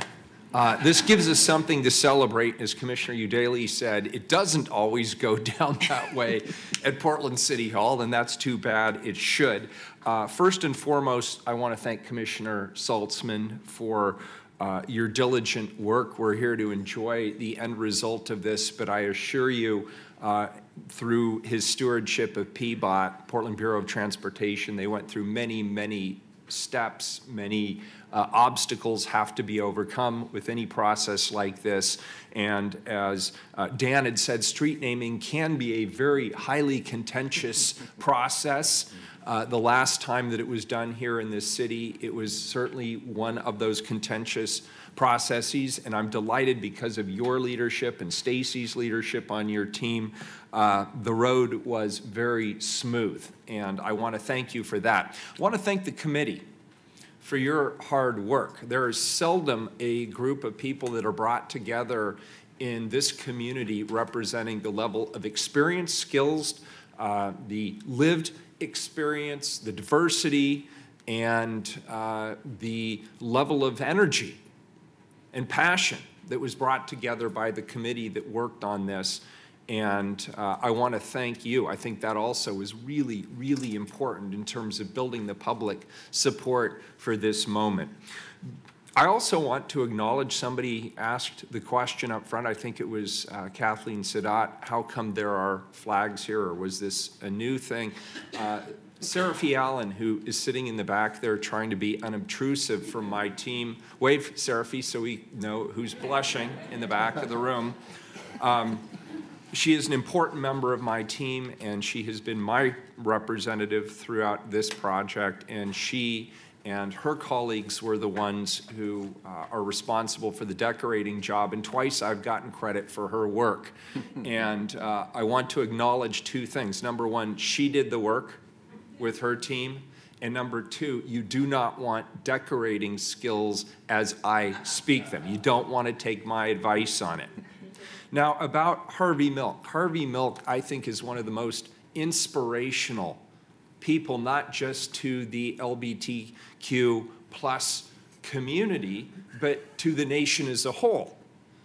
There is a broader, important message to this community. It sends a signal that we are an open and a welcoming and inclusive community. It signals that these are values that we hold very deeply. We don't just speak them, but we live them. And it is important, I think, for the entire LGBTQ plus community to see that we are willing to publicly and vocally and emphatically and passionately endorse and support and honor Harvey Milk, because it speaks so much more about the values of this community. We heard a number of people say that they chose to come to Portland, Oregon. Their decision to come here was not accidental. They made intentional decisions to come to this community because they saw us in the 80s or in the 90s or more recently as an open and a welcoming and inclusive community. And I think it is important that all of us, not just us here on the City Council, but all of us who are leaders in and of our own rights in various ways, that all of us walk the talk. And I believe this honoring opportunity today is another example of walking the talk. Speaking of walking, Sunday is the Pride Parade in the city of Portland. And if there are people watching who are curious about this, who have never participated in said event, I assure you it is one of the most energizing, fun, inclusive, community-oriented, family-friendly things that we do in the city of Portland. And for reasons that I don't understand, it is always perfect weather. Perfect weather. And so I encourage everybody to be there. I will be there. My team will be there. Our families will be there. And there will be a very, very large and energetic contingent of Portland employees. And we encourage everybody to come out for that event. So with that, congratulations to all of you for completing this important goal right before Pride. I vote aye. The ordinance is adopted as amended. Thank you.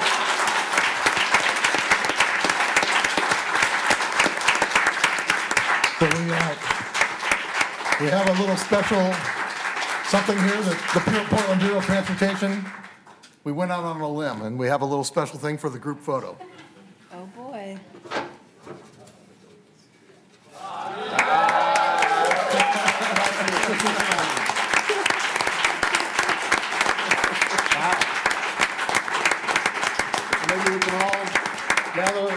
dais and have a photo with the sign in front. That's awesome. Good stuff. Yeah, let's let's go ahead and come back here. We'll need the whole space.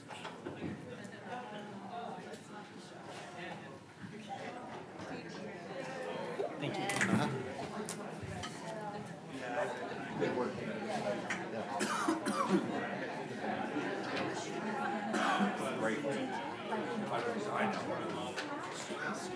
Chloe.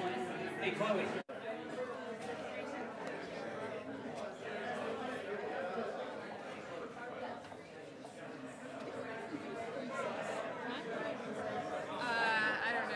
I'm going to add that till 4:30. I'm just going to call it recess. Okay, yeah, call it recess. Yeah. The time certain is at 4 or 4:30. 4:30. Okay, yeah. They couldn't move up. Yeah. Yeah. Call it a recess. Yeah.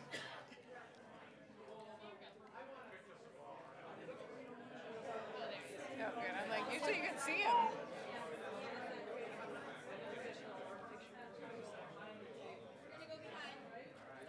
Seraphy, do you want me to take a picture? Seraphy, do you want me to take a picture? You got RBG. How do I do it? So you just go, that thing's not working. Oh, okay.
We are in recess until 4:30. Okay, now we're recessed. Okay.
we're here this afternoon to celebrate Juneteenth Day. Carla, could you please read items 6, 5, 7? Proclaim June 19, 2018 to be Juneteenth Day. Very good. And colleagues, I'll just reiterate that Commissioner Fritz is co-sponsoring this. She very much wanted to be here, but she is absent as she is representing the Portland City Council at the Oregon League of Cities today. That's a very important role. It's important that we be represented there, and so she sends her regrets for that. So today we have the honor of joining, I have the honor of joining Commissioner Fritz in introducing the proclamation naming June 19th, 2018 as Juneteenth Day here in the city of Portland.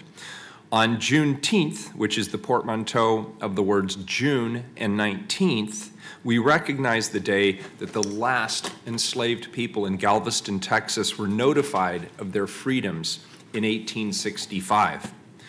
This is important because it was nearly 2.5 years after the Emancipation Proclamation had gone into effect. 2.5 years they had been legally free, but without knowing it or without being informed that they were legally free. 2.5 years that these men and women had continued to toil in bondage under the brutality of an inhumane system that no longer existed under the law. It's appropriate that we recognize Juneteenth, not just in recognition of the labor and the sacrifice and the suffering of those men and women in Galveston, but as the true end to legal slavery in the United States. It's appropriate because a great nation and a great people recognize that the sacrifices many have made have led to our collective successes, and it's important that we take the time to recognize it.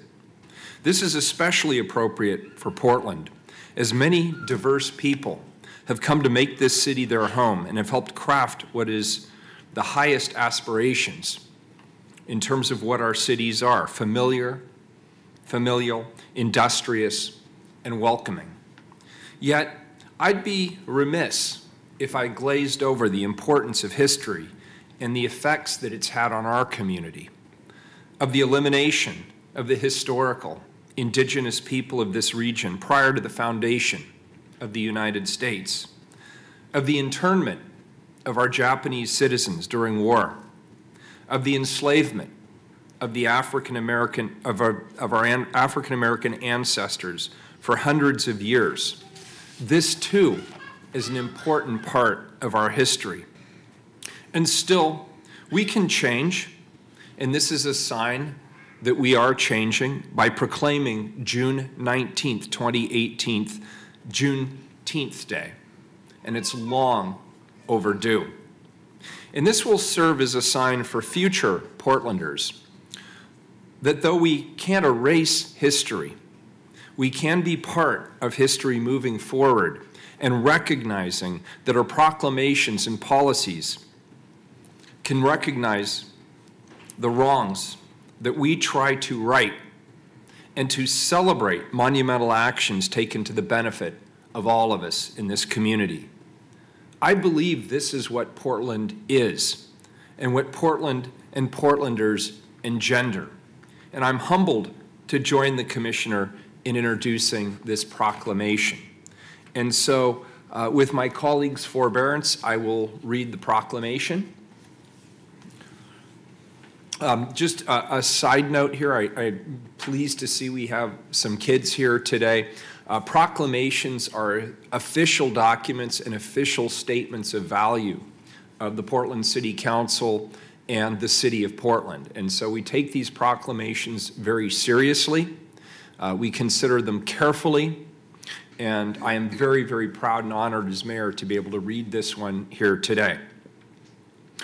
Whereas Juneteenth is the oldest known celebration commemorating the ending of slavery in the United States, and whereas the day brings into national memory historical events that occurred on June 19th, 1865, leading to the abolition of slavery in Texas, and more generally the emancipation of African American slaves in the South. And whereas, more significantly, it is a day for celebrating African American freedom, education, resiliency, and agency. And whereas on Juneteenth Day, we remember the stories and teachings of Black leaders who gave and still give a voice to the daily struggles for freedom, equality, diversity, equity, and inclusion, both past and present.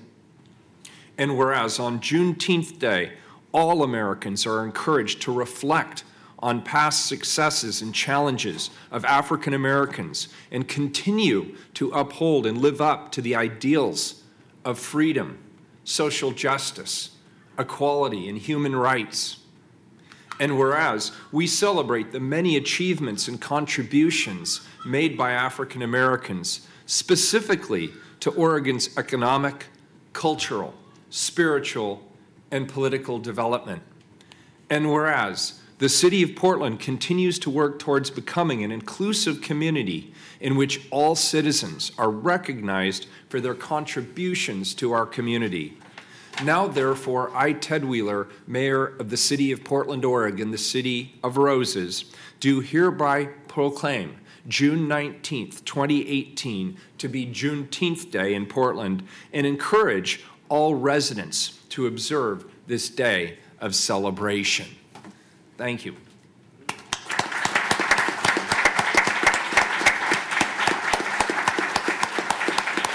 With that, Janine, you want to come up and you can kick us off today.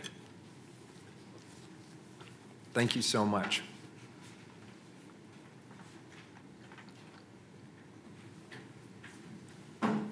Thank you for being here. For the record, my name is Janine Gates, and I am with Commissioner Fritz as her Constituent Services Specialist, and I am also on our affinity group CAN, City African American Network, and I was our Juneteenth coordinator. So I want to thank our panel for agreeing to be here, as well as our community showing up to support everyone. I really appreciate that, and having you all celebrate Juneteenth with us.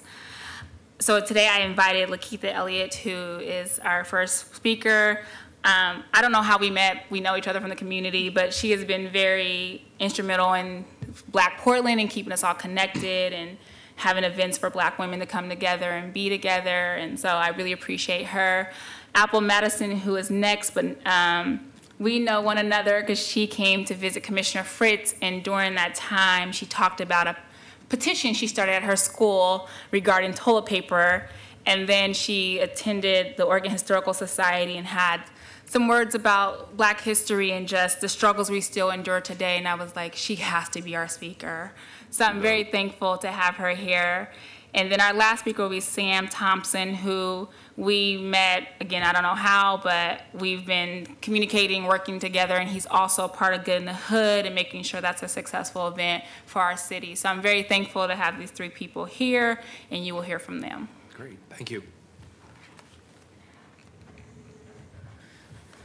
So like Natalie said, my name is Lakeitha Elliott. I'm a fourth-generation Black Oregonian. I do a lot of different work in the community, but really take pride in being a member of Portland's Black community. We do a lot of really awesome and amazing stuff in our community. We are resilient and powerful, and so I do appreciate this opportunity. I want to thank Natalie. I know Commissioner's not here, Fritz is not here, but I want to put it on the record that Natalie deserves a raise, and she's doing really awesome stuff.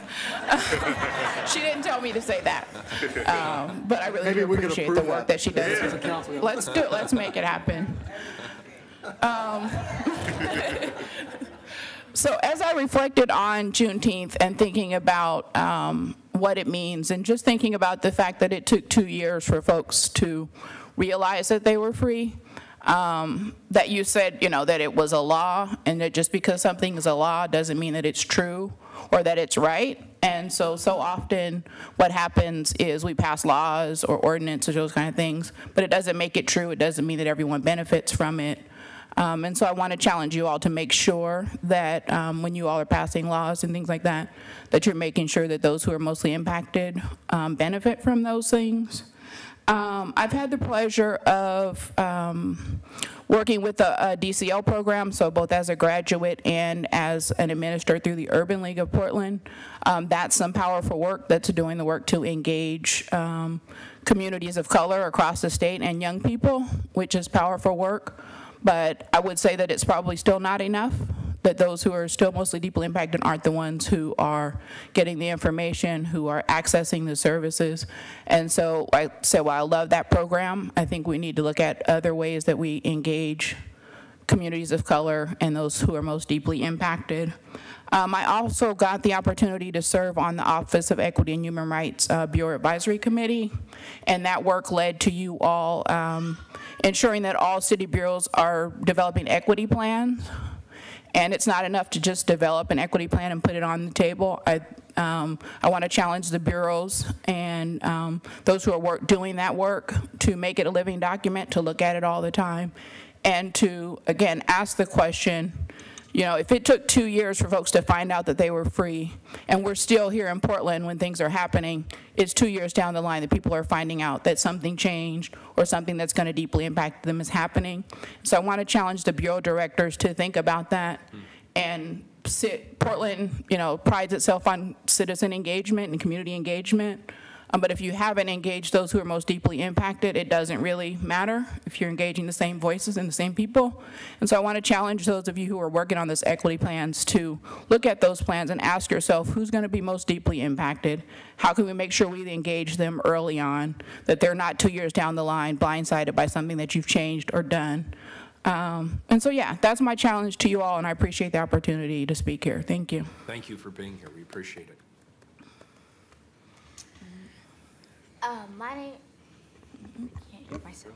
My name is Alpha Maston. I'd like to say I'm thankful to have the opportunity to speak here today. My hope for the Black youth is that I want us to know that we can be more than just what they tell us to, more than basketball players and rappers. Like, there's nothing wrong with being that, but we can be way more than that. We can be doctors, lawyers, judges, and anything we want to be. Mm-hmm. And I want the Black youth to know that we can make hopes for ourselves and try to achieve them, but nobody can tell us what we can and can't be. Only you can make yourself. Nobody else can write you a label, only you. The reason I started my petition is, one, we needed better toilet paper, and two, good reason. And two, I wanted to make a change, but I wanted to start small, and I was like, hey, we need better toilet paper, and we still need better toilet paper. But anyways, I just wanted people to know that you can make a change, even if it's big or small, but you have to start somewhere. And I had a lot of people agree with me. We needed better toilet paper. So I just want to say that, first of all. And second of all, my hopes, my love for being a young Black woman is that people tell me I can't do things or I'm not able to do things, I'm too young, but then I prove them and they have this dumb look on their face. So, and my hopes for the Black community is that I want us to know that just because our president is like racist, and he's not afraid to say that, it may look like a few steps back, but as long as we try and we start petitions and live our lives the way we want to live our lives, it can be a few steps forward. So thank you for having me the opportunity to speak here. Thank you. We appreciate you.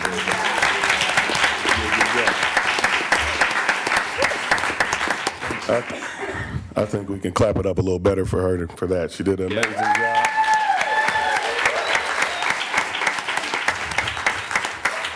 All right, so my name is Samuel Thompson. I am born and raised here in Portland, Oregon. I'm currently the SHI care manager for the Elevate Black Men program at POIC, working with young men between the ages of 18 and 27 that are gang involved on probation, to help them to come up with plans to not re-violate and get their lives in a better place. I'm also a member of this community, love it, And so I want to thank Ken for having this. I want to thank you for being here, the city council, everybody who showed up today.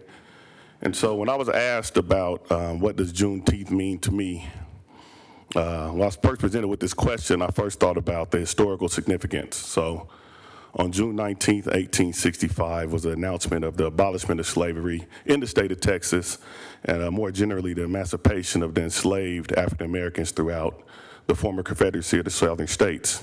And so on that day, we celebrated. We celebrated like black folks do, only we can do, through singing, dancing, music, and food.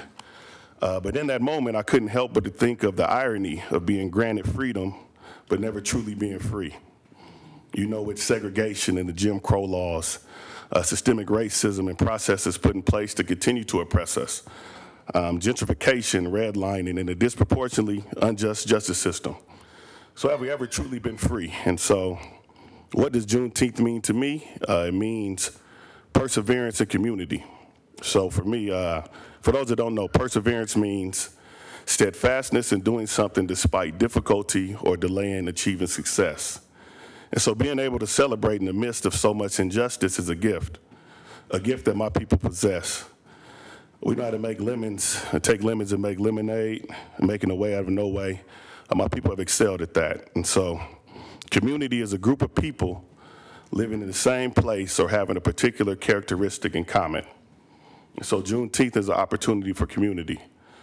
For the babies, all the way to the elders, fellowshipping. The laughter and the joy and the music, it always outlines the uniqueness of the people who can make something out of nothing.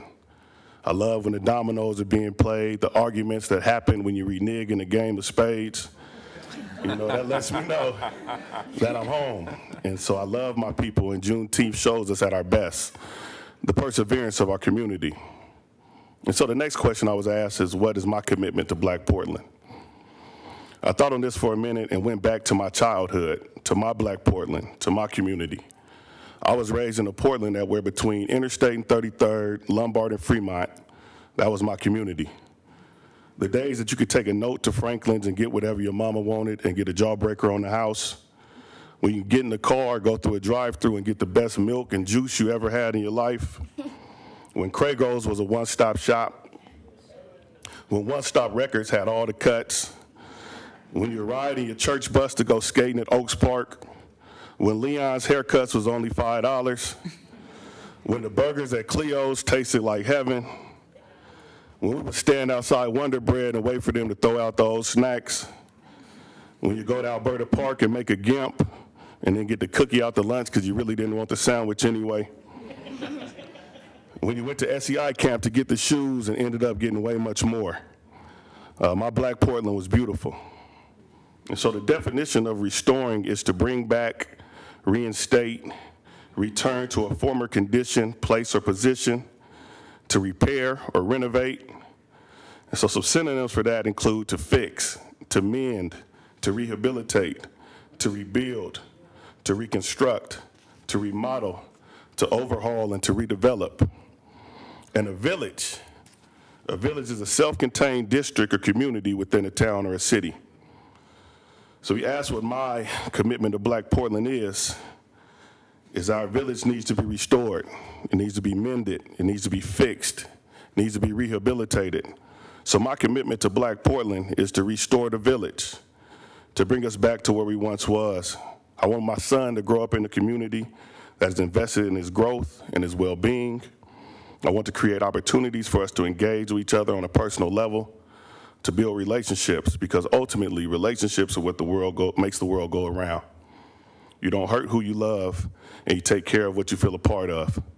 We need to restore our love in one another. We need to restore our love in our community. But first and foremost, we need a village. We need a village to feel a part of so we can take care of it.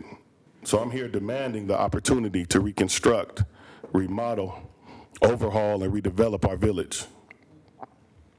Black Portland was my village, where you're disciplined 3 times from 25th to 11th for doing something wrong on 28th. By the time you got home, your mom knew the full story when you walked in the house. And all this was happening with no Facebook, no Snapchat, no cell phones. My village taught me accountability, responsibility, and respect. So when I was 11 years old, a guy named Billy Moore taught me about faith, focus, and follow through, and about tradition, discipline, and respect. And those things to me are what the beauty of being black is. The faith that everything will be better if you focus on where you're headed and follow through until you get there. That's perseverance. Our traditions that were imparted on us by the elders help shape the discipline that we have today and the respect that we show tomorrow. That's community. That's beauty. You're beautiful. We are beautiful. This is beautiful. So I want to say happy Juneteenth, restore the village, be great, and Black Power.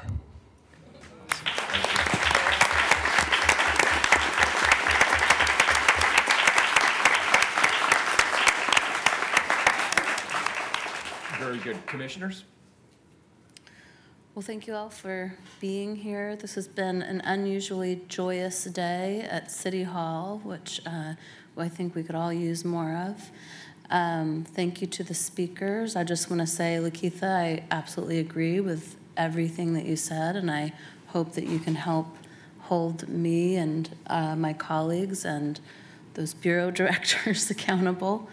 Apple, thank you very much. I don't want to ask you what school you go to because it's not my business, and I don't think we should say it in a public forum. But maybe They need if, tissue, though. Pardon? They need some tissue. I was going to say, if someone wants to tell me over on the side, I'll put in my 2 cents on that toilet paper issue. The only other time I ran for elected office was vice president of my freshman class, and I promised doors on the girls' restroom stalls. So we have something in common. You guys had stalls? We did have stalls, Mayor, yes. Yes, I went to school in the suburbs, so. Thank you also for your wonderful testimony, something that I think about a lot. Another word is remedy. How do we remedy the wrongs that have been done? And how do we ensure that in our good intentions, in pursuit of remedy, that we're not actually causing more unintended harm, which is quite possible. So I do not have the answers today, but I consider it an important part of my job to pursue those remedies, and I want to invite everyone here to contribute to that conversation, and especially around rebuilding community. So thank you, and happy Juneteenth in a few days. I don't know what day it is today, but I know it's not the 19th. And thank you for bringing this celebration. It's I've only known about Juneteenth for a few years, and I hope this becomes a regular a tradition at City Hall and in the larger community. Well, thank you all for your eloquent statements. Samuel, in particular, that was a very poignant image of Northeast Portland that you created for me, and I really appreciate that. I hope you've put those words to paper at some point. It's very vivid, and it's something I hope we do restore the village. And I want to thank Janine Gates for all of her great work in this building and for helping to orchestrate today's celebration of Juneteenth. So thank you very much. So this has been a very positive development. And Janine, again, I want to thank you and your team, and Lakeitha and Apple and Sam. Great testimony. Apple, you definitely deserve better toilet paper. So we're going to stay on top of that one for you. That seems like something we should be able to solve that one together, right? I think we can do that. I think we can. There are a lot of serious issues that are at stake here. And I want to start by acknowledging that I had a lot of questions about what is Juneteenth and why is it important. And just the asking of the question and the telling suggested to me that we have a long, long way to go. just in terms of understanding the history. And it is very important in everything that we do, and we're imperfect at it. I want to be very clear.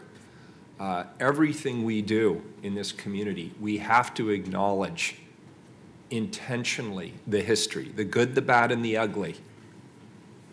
Because until we embrace it, till we speak it, until we own it, we can't really move on together as a community. And I talk about this a lot. Last night we had a very distinguished group of African American pastors in this room. And I won't get into the details, but they were pretty upset about a policy issue that we were working on here at Portland City Hall. And they didn't feel particularly well informed. They didn't feel that they had been part of the process, and they were right. And for me, it was a really important moment for this council, for the community, because we acknowledged it. We owned it. And as a result, what could have been a really contentious discussion, we all left feeling really good about it. And we left feeling closer, and we left feeling sort of one step closer to that beloved community, the one we cannot get to unless we are actually truly a community. And that's what the spirit of Juneteenth is, and this celebration really is all about. And I'm really pleased to see a lot of my team here. I see Cupid is here, and I saw Trevon here earlier, and I see Angel sitting in the back. And I think of all the really difficult, hard, contentious work that they do. And Nicole Grant, who isn't here today, but she's working on some really, really thorny and difficult public safety issues on behalf of the community. And I think about that and justice, and I think about the work that we're doing around the Hill Block, which is an issue rife with history and emotion. And the conversations around it have been very, very challenging, but extremely important. And I think about the work that we're doing around the North-Northeast Housing Coalition, because, Sam, it gets to your vision. I was listening to your vision. I'm going, wow, this is a piece of it. It's not the whole thing, but it's a piece of it. How do we, starting with Dan's leadership as the commissioner in charge of the Housing Bureau, and now I've inherited this, how do we actually make good on the promises to support and rebuild a community that was intentionally destroyed through urban development? Right? And the Hill Block is the exact same question.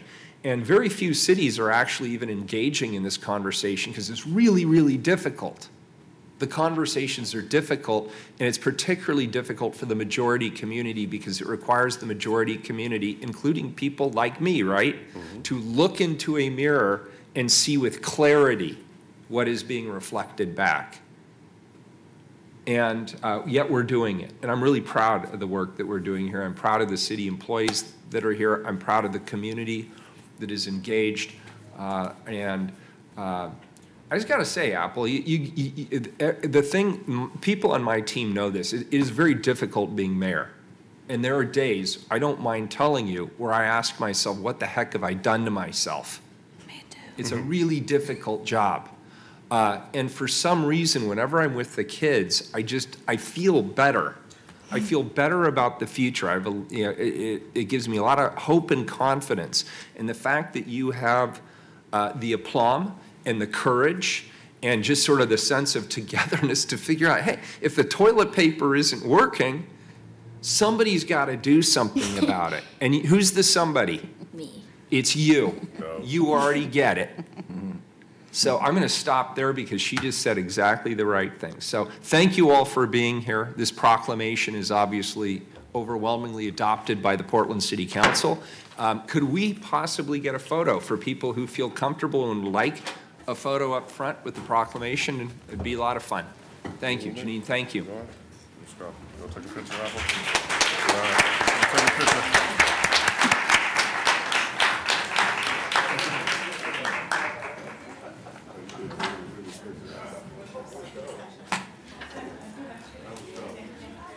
I want you to stand right in the front, hold back.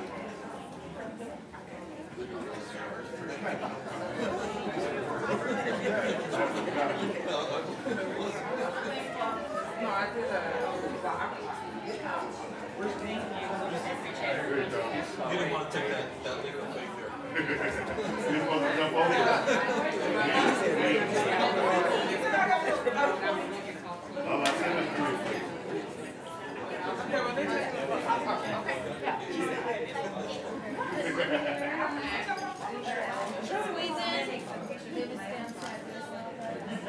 All right, right here. 1, 2, 3. 1, 2, 3. Okay, everywhere else. Thank you. Yeah, I'll send it to you. Appreciate it. I couldn't get it. Thank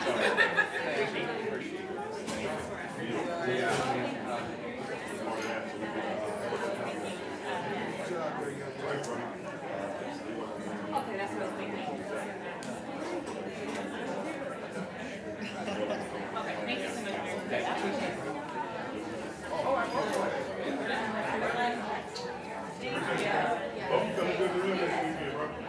Gotcha. Thank you.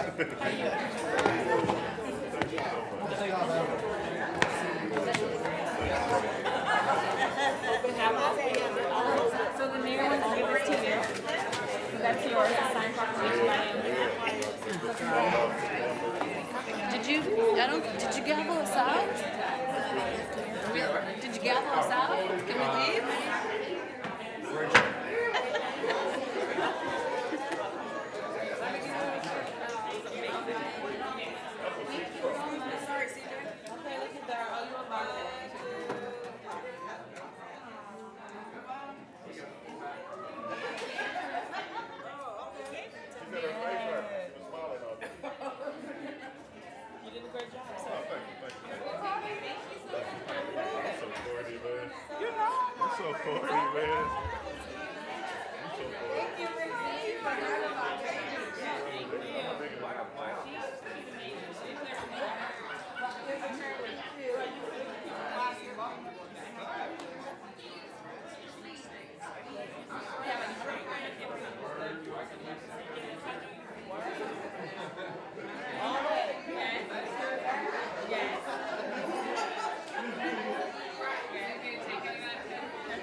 Yeah, he gave it to her. Isn't that awesome? Over here, Miss Licky. I'm not gonna play with him today. Do it. You know I'm saying like Proclamation and certification.